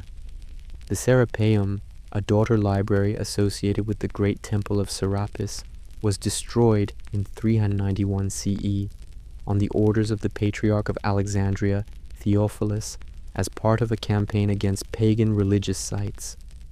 The Arab conquest of Egypt in 642 CE is sometimes cited as the final destruction of the library, though historians debate whether there was anything significant remaining to destroy by that point. The library faded, it contracted, it was damaged, it was neglected, it lost its institutional support, and over a period of centuries, whatever was not preserved in other collections, in the libraries of Rome, in the archives of monasteries and temples, in the private collections of wealthy scholars who copied and transmitted texts, was lost. What was lost is incalculable because we can only know of it in fragments. Ancient writers cite works that no longer exist. They quote passages from texts that survive nowhere. They attribute arguments to philosophers whose books have vanished. Aristotle wrote a second book of his Poetics on comedy that was the companion volume to the surviving book on tragedy. It is gone. The astronomer Aristarchus of Samos argued in the 3rd century BCE that the earth revolves around the sun. His original arguments survive only in a single reference by Archimedes. Eratosthenes, the brilliant head of the library, who first calculated the circumference of the earth, wrote extensively on geography and astronomy and mathematics. Most of it is lost. The physician Herophilos, who conducted systematic anatomical research at Alexandria in the 3rd century BCE and described the nervous system, the brain, and the liver in terms that would not be matched until the Renaissance. His complete works are lost. What else was known? What questions did the library answer that later centuries had to answer again from scratch, not knowing that the answer had already been found? We will never know the full measure of what was lost. We know only that it was lost, and that every ancient text that survived, every dialogue of Plato, every theorem of Euclid, every poem of Sappho in its fragmentary form, is a rescued fragment of a much larger whole that is gone. From the ashes of the library, we move to a desert, and to an object whose location is one of the most persistent mysteries in religious and archaeological history. The Ark of the Covenant is described in the 25th chapter of the book of Exodus as a chest of acacia wood overlaid with gold, approximately 1.3 meters long and 0.8 meters wide and 0.8 meters tall, carried on poles inserted through gold rings at its corners, surmounted by 2 golden cherubim facing each other with wings spread. It was built, the text says, to contain the stone tablets on which the 10 Commandments were inscribed, the physical record of the covenant between God and the people of Israel. In the religious tradition that produced this description, the ark was the most sacred object in existence. It was kept in the Holy of Holies, the innermost room of the tabernacle during the wilderness period, and later the innermost sanctuary of the temple in Jerusalem, accessible only to the high priest, only once a year, only on the Day of Atonement. The tradition was explicit. No one else could enter the Holy of Holies and survive. The ark appears throughout the historical books of the Hebrew Bible, from the wilderness wanderings through the conquest of Canaan and the period of the monarchy. As a physical presence in Israel's story, it features in the crossing of the Jordan. It is carried into battle. It is captured by the Philistines, who suffer a series of calamities and return it quickly. It is brought to Jerusalem by David. It is installed in the temple by Solomon. And then it begins to fade from the narrative. When Nebuchadnezzar's Babylonian army conquered Jerusalem and destroyed the first temple in 587 BCE, the ark is not mentioned among the temple treasures that were taken to Babylon. The second book of Kings, which provides a fairly detailed account of what the Babylonians took, lists many items: bronze pillars, bronze sea, bronze stands, gold and silver vessels, but not the ark. The ark is not mentioned being destroyed. It is not mentioned being hidden. It is not mentioned at all. After 587 BCE, the ark disappears from the historical record entirely. The Jewish tradition that developed after the Babylonian exile speaks of a second temple, built on the return from Babylon, that notably lacked the ark. The Holy of Holies of the second temple was said to be empty. Something happened to the ark between Solomon and the Babylonian conquest, or during the conquest, or afterward, and the historical record does not say what. The theories about what happened to the ark are numerous and span a wide spectrum, from the scholarly to the popular to the frankly inventive. It was hidden before the Babylonian conquest, perhaps buried beneath the Temple Mount in Jerusalem, where it may still lie today beneath one of the most politically contentious patches of ground in the world. It was taken to Egypt in the 10th century BCE by the pharaoh Sheshonq, who raided Jerusalem during the reign of Solomon's son Rehoboam. It was destroyed in the sack of 587 BCE and simply not recorded as such. It was taken by priests fleeing the Babylonian advance, carried to safety somewhere in the Judean wilderness, perhaps to the same caves near the Dead Sea that later received the Dead Sea Scrolls. And then there is the Ethiopian tradition. The Ethiopian Orthodox Church claims, with great consistency and over many centuries, that the Ark of the Covenant is in Ethiopia. Specifically, that it is in a small chapel in the ancient city of Aksum in the northern highlands of Ethiopia, called the Chapel of the Tablet. The Ethiopian tradition, elaborated in a 14th century compilation called the Kebra Nagast, the Glory of Kings, holds that the Queen of Sheba was Ethiopian, that her son by Solomon was named Menelik, and that Menelik, on a visit to Jerusalem, took the ark and brought it to Ethiopia, where it has remained ever since. The scholarly consensus regards the Kebra Nagast as a medieval composition that reflects Ethiopian national and religious pride more than historical fact.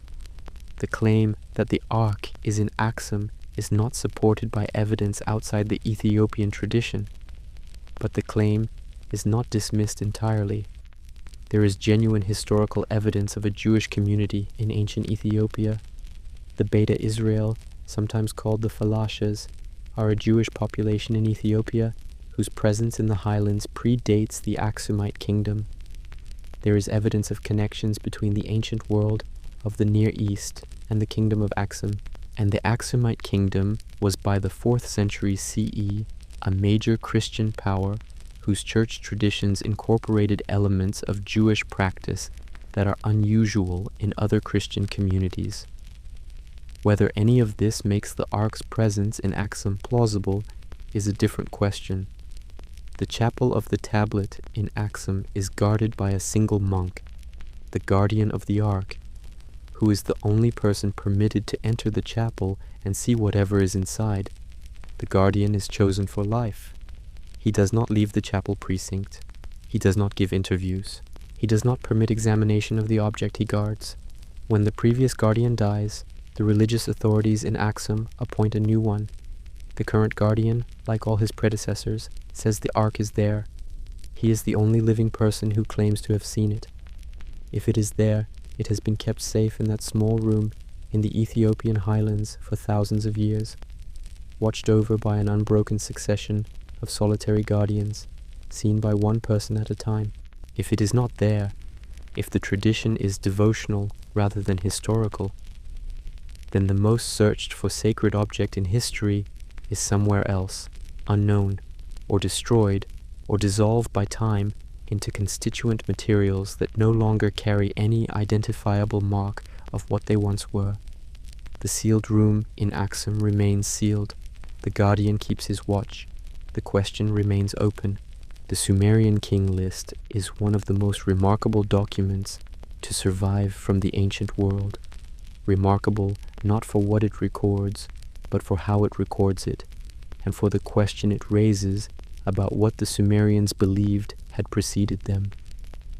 The king list is a clay tablet found in multiple copies at several Mesopotamian sites that lists the kings of Sumer and their predecessors from the very beginning of kingship, understood as a divine institution handed down from heaven to earth. To the time of the document's composition around 2000 BCE, it is structured chronologically, organizing the succession of kings and dynasties into a narrative of kingship that spans thousands of years. The early portions of the list read, on the surface, like other ancient king lists, a name, a city, a length of reign, then the next king, the next city, the next reign, except that the lengths of reign in the earliest sections of the list are not what we expect. Before the flood, the great flood that the list presents as a division between two eras of history, the kings of Sumer reigned for extraordinary periods. Alulim, the first king, who reigned in the city of Eridu, reigned for 2,800 years. His successor Alaljar reigned for 36,000 years. Enmenluana reigned for 43,200 years. The list gives 8 kings in total reigning before the flood, with a combined total of 241,200 years. Then the flood swept their over, and the kingship began again. After the flood, the reigns are still long. The first post-Diluvian kings reigned for hundreds or thousands of years, but they are shorter than the pre-flood reigns, and they continue to decrease through the list until the historical kings of the later Sumerian period, kings whom we can verify from other sources, reign for the lengths of time that human kings actually reign, years or decades. The standard scholarly interpretation is that the pre-flood portion of the king list is mythological, a formal way of expressing the idea that the very ancient past was different in kind from the historical present, that the earliest rulers were more divine than human, and that the connection between the divine and human realms was more direct and intimate in the deep past than it became later. This interpretation is probably correct in its broad outlines, but the numbers are not random. The pre-flood rains are not arbitrary large numbers.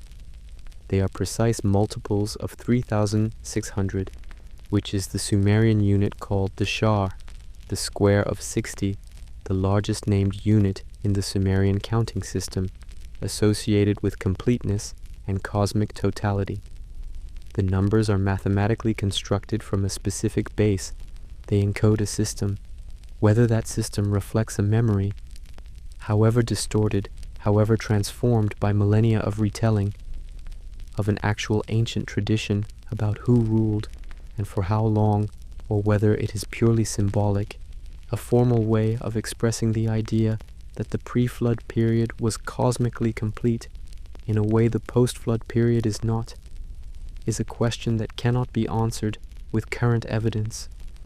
What it tells us is that the Sumerians believed there had been something before, a time before the flood, a time when the world was organized differently, when the relationship between the divine and the human was not what it became after. They believed this strongly enough to embed it in their official historical record, the document that organized their understanding of their own past. They looked back at the deep time before them and saw, or imagined, or remembered a world that operated on different terms, and the numbers they used to describe it are still there in the clay, still counting. From the ancient records of Mesopotamia, we come to our final mystery, one that is not in a museum or an archive or on a clay tablet, but visible from space, sitting in the middle of the largest hot desert in the world. In the Western Sahara Desert, in what is now the country of Mauritania, there is a geological formation that has been visible in satellite photographs since the 1960s. The Rishat structure, sometimes called the Eye of Africa, sometimes the Eye of the Sahara, is a roughly circular formation approximately 50 kilometers in diameter, visible from orbit as a series of concentric rings set in the flat, brownish expanse of the Saharan landscape. The rings are formed by alternating bands of harder and softer rock, the harder rock forming slightly elevated ridges, and the softer rock eroding away into shallow depressions between them. From directly above, the structure looks like an enormous bullseye, or like a cross-section through the layers of a very large onion. The Rishat structure was initially identified as a meteorite impact crater. Its circular form and concentric structure seem consistent with what impact events produce, but detailed geological examination has not found the shock metamorphism signatures that meteorite impacts leave in rock, and the current scientific consensus is that it is not an impact structure. The accepted explanation is that it is an eroded geological dome. Deep within the Saharan crust, a hot spot or magmatic intrusion caused the rock layers to dome upward symmetrically. Over millions of years, erosion worked on the domed rock layers, stripping them away at different rates based on their different compositions and hardnesses, producing the concentric ring pattern visible today. This explanation is geologically sound and is supported by the evidence available. In 2018, two independent researchers, Tony Petrangelo and Jimmy Corsetti, published a proposal that attracted a great deal of attention outside academic geology. They argued that the Rishat structure is the location of the legendary Atlantis. Plato, in his dialogues Timaeus and Critias, written around 360 BCE, describes Atlantis as a great civilization located beyond the Pillars of Hercules, beyond the Strait of Gibraltar, in what was then called the Atlantic Ocean. Plato describes Atlantis as a circular island, arranged in concentric rings of alternating land and water, with a central high ground and progressively lower rings extending outward. He gives specific dimensions. He describes a civilization of great wealth and military power that eventually grew corrupt and aggressive and was destroyed in a catastrophic day and night of earthquakes and flooding, sinking beneath the sea 9,000 years before Plato's own time. The Risha structure is circular. It has concentric rings. Its dimensions are roughly, not exactly, but roughly, consistent with the dimensions Plato gives. It is west of the Strait of Gibraltar, in the geographic direction Plato indicates. The Sahara, in the period that Plato places Atlantis, the geological epoch known as the African Humid Period, when the monsoons penetrated much further north than today, and the Sahara was grassland and savanna with extensive lakes, was not a desert. It was habitable. There are serious problems with this identification, and most scholars consider it untenable. Plato says Atlantis sank beneath the sea, but the Risha structure is hundreds of kilometers from any coast and shows no evidence of having been submerged. Plato almost certainly invented Atlantis as a philosophical allegory. The story serves obvious didactic purposes in his dialogues, illustrating the moral dangers of imperial hubris and corruption. It does not read as historical reportage, almost certainly, but the eye of the Sahara sits there in the desert, 50 kilometers across, visible from space, a perfect concentric ring formation in exactly the part of the world that Plato indicated, in a landscape that, 11,000 years ago, was green and wet and inhabited. Whether or not it has anything to do with Plato's Atlantis, which it almost certainly does not, it is one of the most striking natural landforms on the planet, and the fact that it so closely matches, in its gross geometry, what Plato described will continue to provoke questions that tidy dismissal cannot entirely silence. For most of the 19th century, historians assumed Troy was a myth, a poetic invention, a great story constructed by Homer to celebrate a legendary past that had never quite existed the way he described it, an entertaining epic, but not history. Then, in 1868, a German businessman named Heinrich Schliemann arrived on the western coast of Turkey with a copy of the Iliad and an extraordinary conviction. Schliemann had loved Homer since childhood. He had learned ancient Greek as an adult, specifically so he could read the Iliad in the original. He had spent years accumulating the fortune that would allow him to pursue the obsession of his life. And his conviction, shared by almost nobody else in the scholarly world at the time, was that the Iliad described real events in a real place, and that the place could be found. He found it.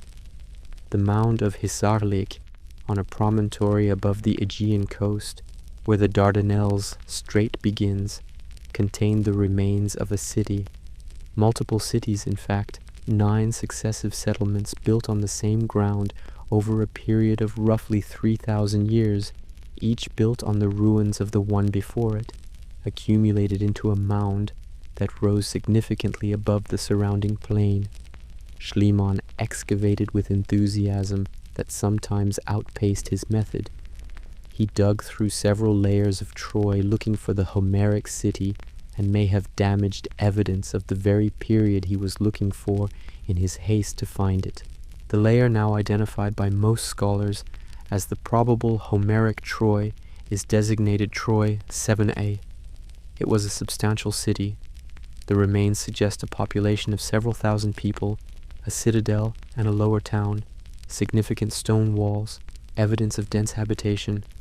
It was destroyed violently by fire sometime around 1180 BCE. This is precisely the period of the late Bronze Age collapse that we discussed at the beginning of our journey, the window in which the Mycenaean world was also being destroyed. Troy Sevena shows evidence of battle, arrowheads, unburied human remains, burning, a city that did not end gradually, but was destroyed. But the Hittite archives, discovered and translated in the 20th century, add another dimension to the picture. The Hittite records from the 13th century BCE mention a kingdom called Wilusa and its ruling family. Wilusa is almost certainly the place that Homer's Greeks called Ilios, one of the two names the Iliad uses for Troy. The Hittite correspondence discusses political and military events in and around Wilusa, including at least one conflict involving a figure named Alexandru, a name that some scholars connect to the Alexandros, who is Paris, the Trojan prince whose abduction of Helen starts the Iliad's war. Real documents, real places, real names that echo, however distantly, the names in the poem. Something happened in the late Bronze Age that created a powerful enough memory to survive in Greek oral tradition for 400 or 500 years until Homer crystallized it into the Iliad. What that something actually was, a decade-long siege, a series of raids, a single devastating attack, a trade conflict that escalated into military action, something else entirely, cannot be determined from the evidence available. The poem is a poem. It was shaped by centuries of oral tradition, by the demands of the epic genre, by the theological framework of divine intervention the Greek culture required in its heroic narratives. The historical event or events behind it were transformed, amplified, combined with other traditions, given a narrative shape and a cast of divine characters. But the city was real. The destruction was real. The memory was real enough to survive 4 centuries without writing and still carry within it geographical and cultural details that a 19th century businessman could use to find the site.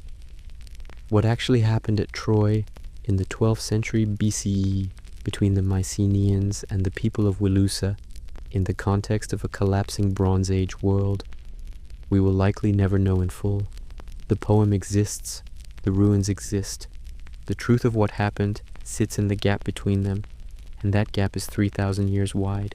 The Inca Empire, at its height in the 15th and early 16th centuries CE, was the largest empire in pre-Columbian America, extending along the western coast of South America from what is now southern Colombia to central Chile, a distance of roughly 4,000 kilometers. It was governed through a sophisticated administrative system, connected by an extraordinary road network of over 40,000 kilometers, and organized around a state religion that placed the Inca emperor, the Sapa Inca, at the center of a divine order connecting the human world to the cosmic world of the sun and the mountains.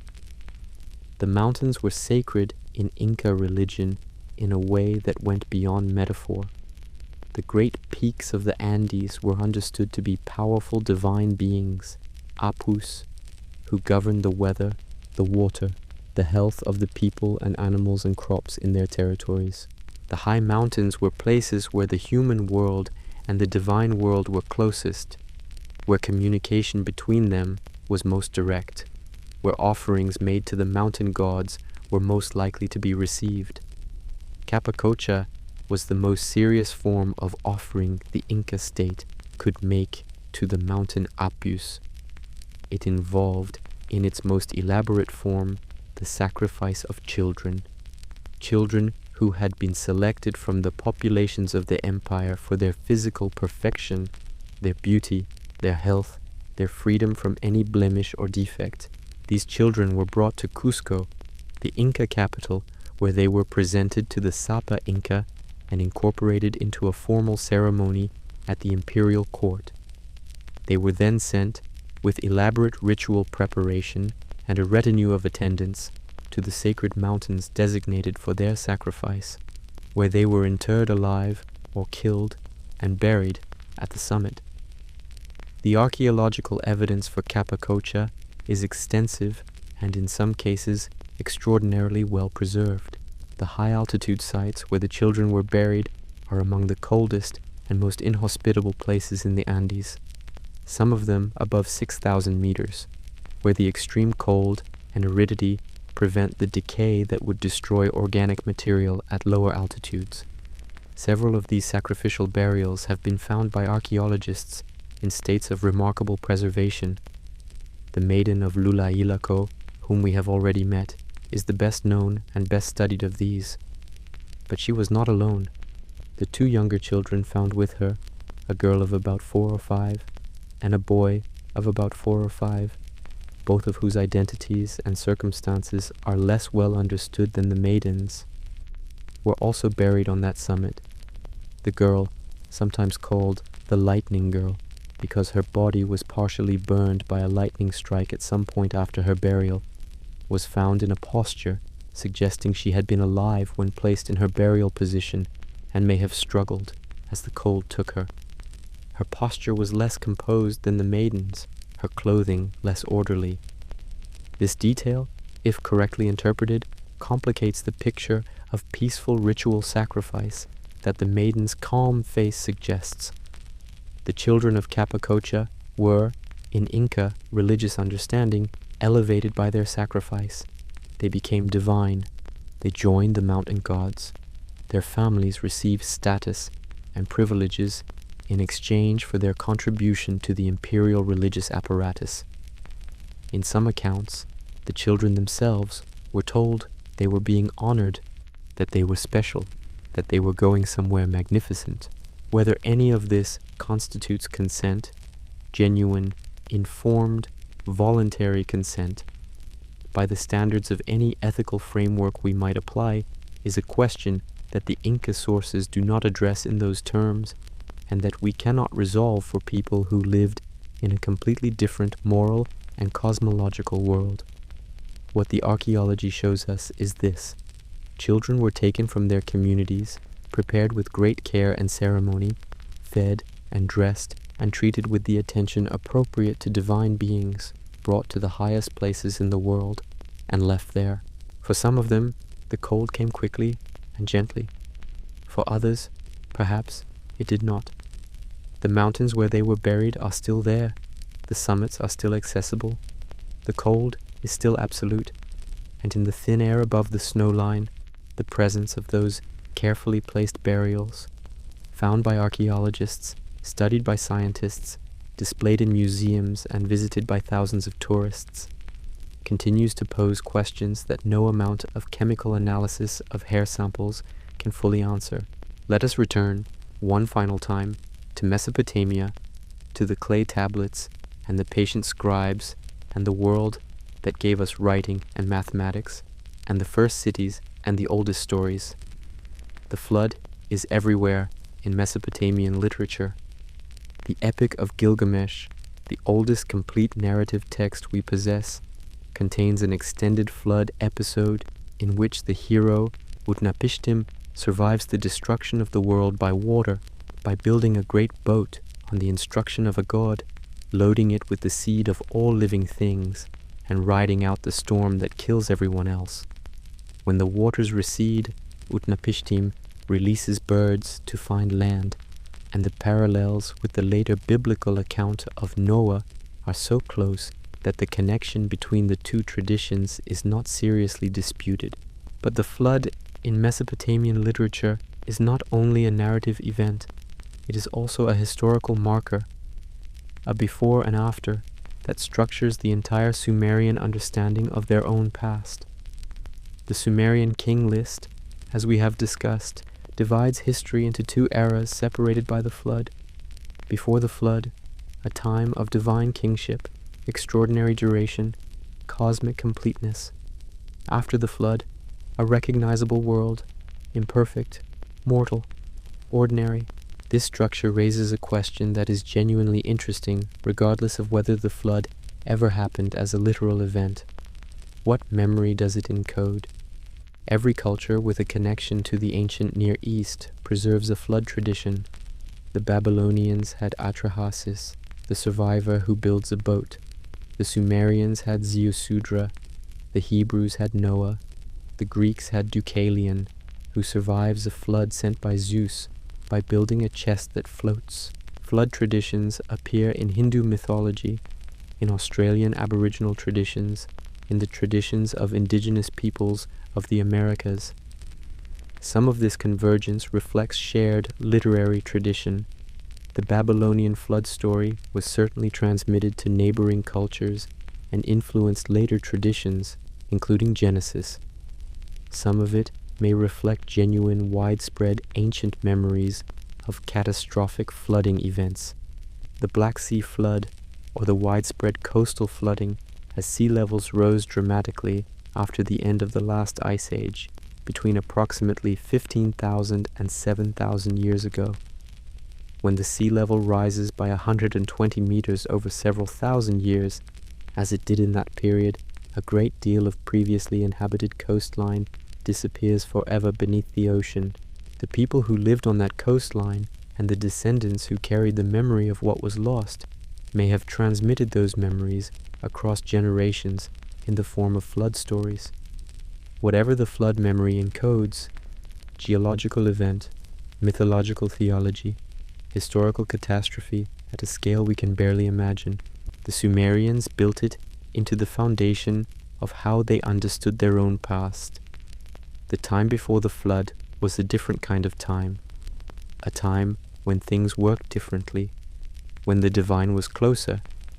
We look back at that conviction, preserved in a list of kings with impossible reigns, in a story of a man who survived in a boat, in a world divided into before and after by a catastrophe so definitive that it organized all of history, and we wonder what they knew that we don't, or what they remembered, or what they imagined, or what combination of all three, impossible to disentangle across 5,000 years, produced the certainty with which they looked backward into the deepest time and said, there was something there before the flood that we cannot fully see. Among the Dead Sea Scrolls discovered near Qumran between 1947 and 1956, one scroll stood entirely apart from all the others in its material, its purpose, and the questions it continues to raise. The Dead Sea Scrolls, found in 11 caves in the cliffs above the northwestern shore of the Dead Sea, are the oldest surviving biblical manuscripts, predating by roughly 1,000 years the manuscripts that were previously the oldest known copies of the Hebrew Scriptures. They were produced by a Jewish sect, most likely the Essenes, who maintained a community at Qumran between approximately the 2nd century BCE and 68 CE, when the site was destroyed by the Romans during the Jewish-Roman War. The scrolls were hidden in the caves, presumably when the community fled or was destroyed, and remained there undisturbed until the Bedouin shepherd stone and the subsequent archaeological excavations. The copper scroll was found in Cave 3 in 1952. Unlike every other Dead Sea Scroll, it was not written on leather or papyrus, but on a thin sheet of copper, an unusual and expensive writing surface that implies the importance of what was being recorded. The text in Hebrew was inscribed on the copper in a script that is related to, but distinct from the script used for the other scrolls, which complicates the question of whether it was produced by the same community.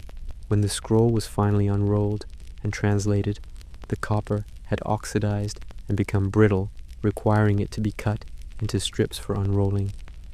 The text described a treasure, not one treasure, 64 separate caches of treasure, each located by a description that refers to specific geographical features: a cistern with a certain measurement, a tomb in a particular valley, a courtyard at a certain distance from a named location, a channel under a particular staircase. The quantities described, if taken at face value, are staggering: gold, silver, sacred vessels, priestly vestments, total quantities that exceed, by a significant margin, all known treasures from the temple period. The aggregate, calculated by one scholar, would amount to roughly 65 tons of silver and 26 tons of gold at the quantities specified. This extraordinary quantity has led many scholars to conclude that the copper scroll must be describing something other than real physical treasure, perhaps symbolic amounts representing theoretical totals, or a religious text whose references to treasure are metaphorical, or a deliberate piece of misdirection. Others believe it is entirely literal, that it describes the hiding of the Jerusalem temple's treasury, the accumulated sacred wealth of centuries of Israelite religious practice in the period just before or just after the temple's destruction, that the caches are real, their contents intact, buried in specific places in and around Jerusalem and the Judean wilderness.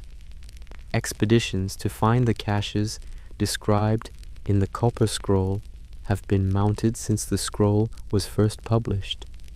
The locations described are not impossible to interpret. Scholars have proposed identifications for many of the geographical references. Some sites have been excavated. Nothing matching the copper scroll's descriptions has been found.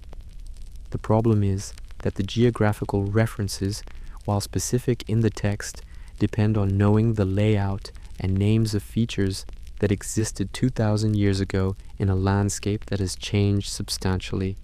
Buildings demolished, cisterns filled, valleys renamed, sites developed, and built over and destroyed. The instructions are precise, but the landmarks they reference are mostly gone.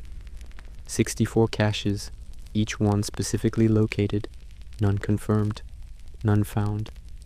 The copper scroll sits in the Jordan Museum in Amman, its text fully published, its location still unverified.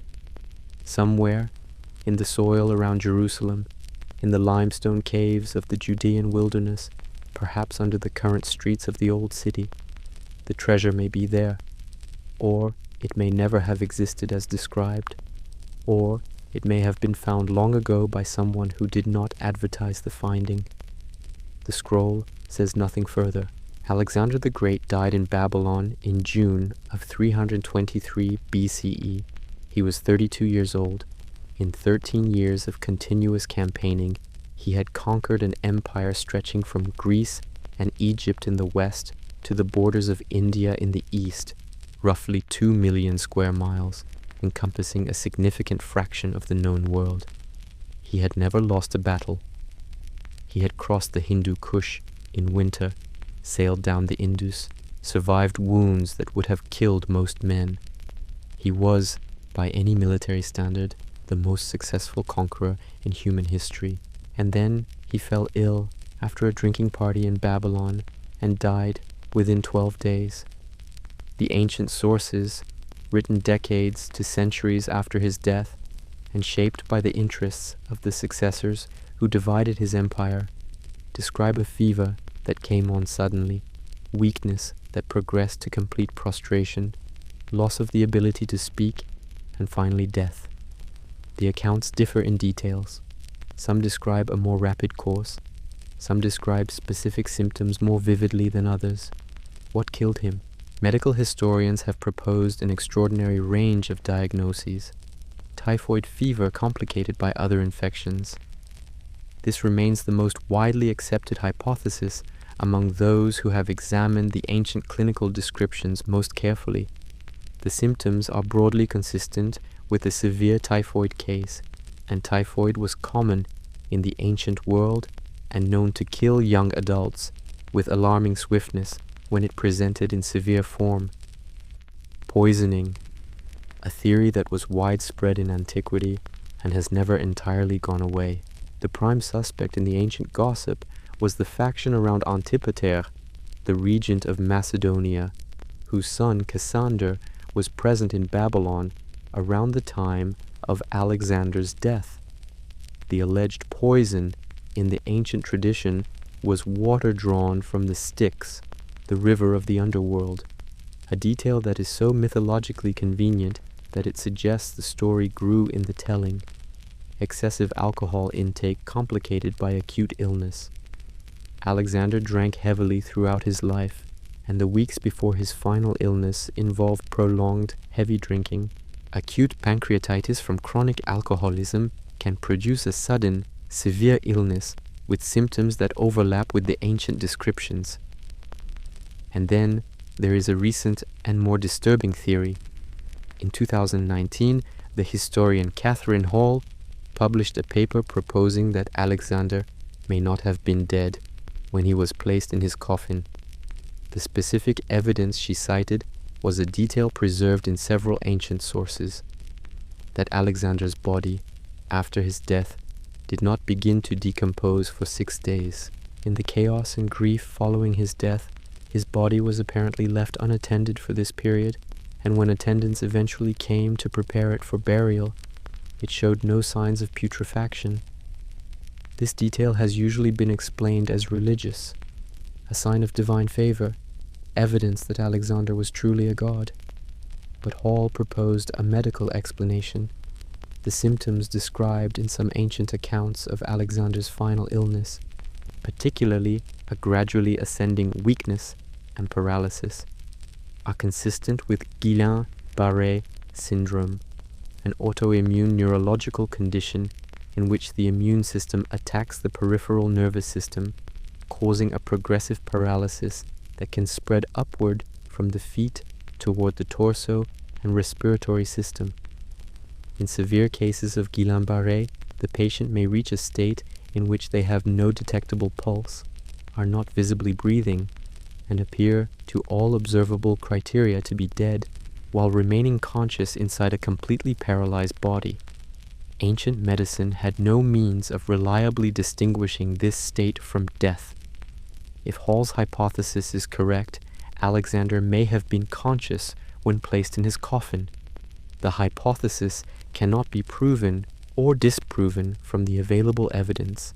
Ancient clinical accounts are too imprecise for firm diagnosis. The detail of the non-decomposing body may be literary elaboration rather than factual report. But Alexander's tomb has never been found.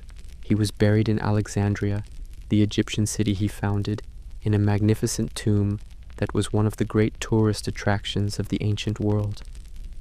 Julius Caesar visited it.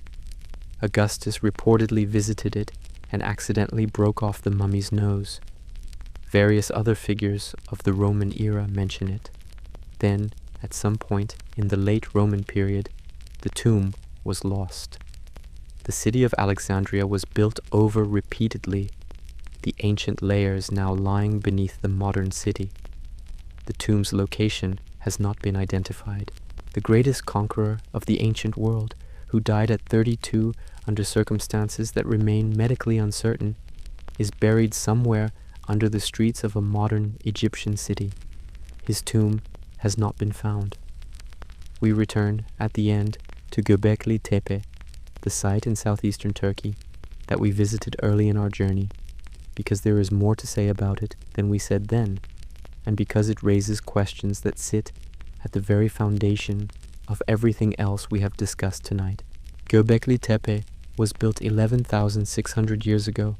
That number bears repeating, and repeating slowly, 11,600 years, before the Sumerians, before the Egyptians, before the Minoans, before the Bronze Age that collapsed and the Dark Age that followed, before agriculture, before the wheel, before writing, before cities, before everything we normally think of as civilization, and someone built a temple, not a simple structure, a complex of multiple stone circles, each one containing T-shaped pillars up to 6 meters tall, weighing as much as 20 tons, carved with detailed and confident animal imagery. The animals are specific and identifiable. These are not crude approximations, but skillful representations made by people who were practiced artists. The snakes are snakes, the foxes are foxes, the vultures are vultures, the boars are boars. Each one rendered with an attention to anatomical detail that required both careful observation and the technical ability to translate observation into carved stone. The anthropomorphic figures on some of the pillars, the tall T-shapes with what appear to be arms and hands carved in low relief, turning the pillar into something that is both architectural and figural, a post that is also a being are the most unsettling element for many viewers. What are they? Priests? Gods? Ancestors? The boundary markers of the sacred space? The beings to whom the ceremonies were addressed? We do not know. The animal imagery has been analyzed extensively, and various proposals for its meaning have been advanced. Some researchers see astronomical significance, the specific constellations of animals, matching constellations in the night sky as they appeared at specific times of year. Others see a hunting magic or fertility symbolism. Others see territorial markers or clan symbols. None of these interpretations has achieved anything like consensus. The site was used for an extended period. Estimates suggest it was a functioning sacred center for at least 2,000 years, from approximately 9600 BCE to 7500 BCE, with multiple phases of construction, modification, and, most remarkably, deliberate burial. The enclosures at Göbekli Tepe were not abandoned. They were filled in. Each circle, when its period of use was complete, was deliberately buried under rubble, and new construction was begun nearby or on top. The burying was careful. Material was brought from a distance to fill the enclosures. The act was intentional. Why bury a sacred site? Possible answers range from the practical, the site was too sacred to leave exposed and vulnerable, to the theological, burying the enclosure was itself a ritual act, completing its religious function, to the completely opaque, we simply don't know and cannot know what this practice meant to the people who performed it. The deliberate burial is, paradoxically, the reason the site survived. The film material protected the pillars and their carvings from the weathering that would have destroyed them over 11,000 years of exposure. The people who buried Göbekli Tepe may not have anticipated this consequence. They were not thinking about what archaeologists would find in 1994. They were thinking about whatever their theology required. And their theology required burying the circles. Only about 5% of the site has been excavated. The rest lies under the hill. More circles, more pillars, more carved animals, more of whatever answers, or deepens, the questions that the excavated portions raise. Klaus Schmidt, who dedicated his career to Göbekli Tepe and who died in 2014, estimated that it would take another 50 years of careful excavation to reveal the full site. The work continues under his successors. In the meantime, the buried circles wait, 11,000 years of patience and counting. In the hill that holds the oldest temple in the world, something is still waiting to be found. We have traveled far tonight, through the Bronze Age collapse that erased an entire interconnected world, into the death pit at Ur, where 74 people lay down in their finest clothing, behind the painted wall of a pharaoh's tomb, where a queen, who may have been a pharaoh, waits, inside the void of the Great Pyramid, 30 meters long and still sealed, to the drowned world at the bottom of the Black Sea, down to the oracle breathing gas on her tripod at Delphi, beneath the streets of Rome, to find ritual deposits left by people who have no name, into Silbury Hill, which gave nothing to 3 centuries of excavation, through the unread language of the Etruscans, through the undeciphered script of the Indus Valley, through the geometric earthworks of a civilization that was erased before it was described, to the seafloor where the Antikythera mechanism lay for 2,000 years, into the fading library that held everything and lost almost everything, to the sealed room in Axum where one man keeps watch, through the numbers of the Sumerian king list counting backward toward a flood, to the eye in the desert watching from the Sahara. What connects all of these is not menace. It is not darkness as threat, or as malice, or as anything that requires your fear. It is darkness as depth, as the particular weight and presence that belongs to very old things, as the quality that accrues to a question that has been unanswered for 3,000 years. The way a stone acquires a smoothness from handling, or the way a room acquires a particular silence from long disuse. The people behind every one of these mysteries were not mysterious to themselves. They were ordinary, in the way that all people are ordinary from the inside. The scribe in Ur, pressing wedges into clay by lamplight, counted barley and worried about the totals. The craftsman at Delphi carved the temple's columns and went home for dinner. The woman who became the maiden received her ceremonial foods, and her coca, and her chicha, and perhaps looked at the mountain above her and felt something we do not have a word for. The guardian in Axum makes his rounds and locks his door, and sleeps and wakes and locks his door again. They did not know they were becoming mysteries. We do not know what mysteries we are already becoming. We are the ancient world of the future. Our records, however comprehensive they may seem to us, are riddled with the unrecorded, the unlabeled, the presumed unnecessary to write down. Our own silences are accumulating, our own gaps are forming, and whatever comes after us will look back at what we left, the physical remnants, the digital traces, the objects in the ground, and ask questions that we have not thought to answer, because we did not know those were the questions that would matter. We, too, will be ancient, eventually. We, too, will be mysterious. And perhaps that is the most comforting thought that these mysteries offer. Not that they will be solved. They may not be, most of them, in any time frame that concerns us. But that the unanswered question is not a failure. It is simply the condition of time, the condition of being mortal and curious in a universe that is older and larger and stranger than any record we are capable of keeping. The Minoan dolphins swim across their painted wall in a ruined palace on Crete. The void inside the pyramid waits. The oracle's gas rises through an empty sanctuary. The guardian in Axum keeps his watch. The eye of the Sahara watches from the desert. And you are here, warm and still, breathing slowly in the dark. Part of the same long story. One more night in the unbroken chain of nights stretching back to the first human being who ever lay down on the ground, looked up at the stars, and felt the familiar mixture of awe and smallness and belonging that is the oldest human feeling we know. The ancient world does not need you to understand it tonight. It asks only that you rest, as everything, in the end, comes to rest, in the earth, in the cold, in the dark, in the deep. The mysteries are patient.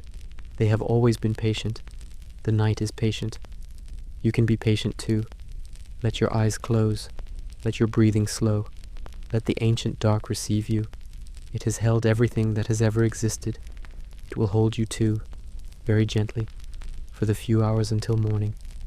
Good night.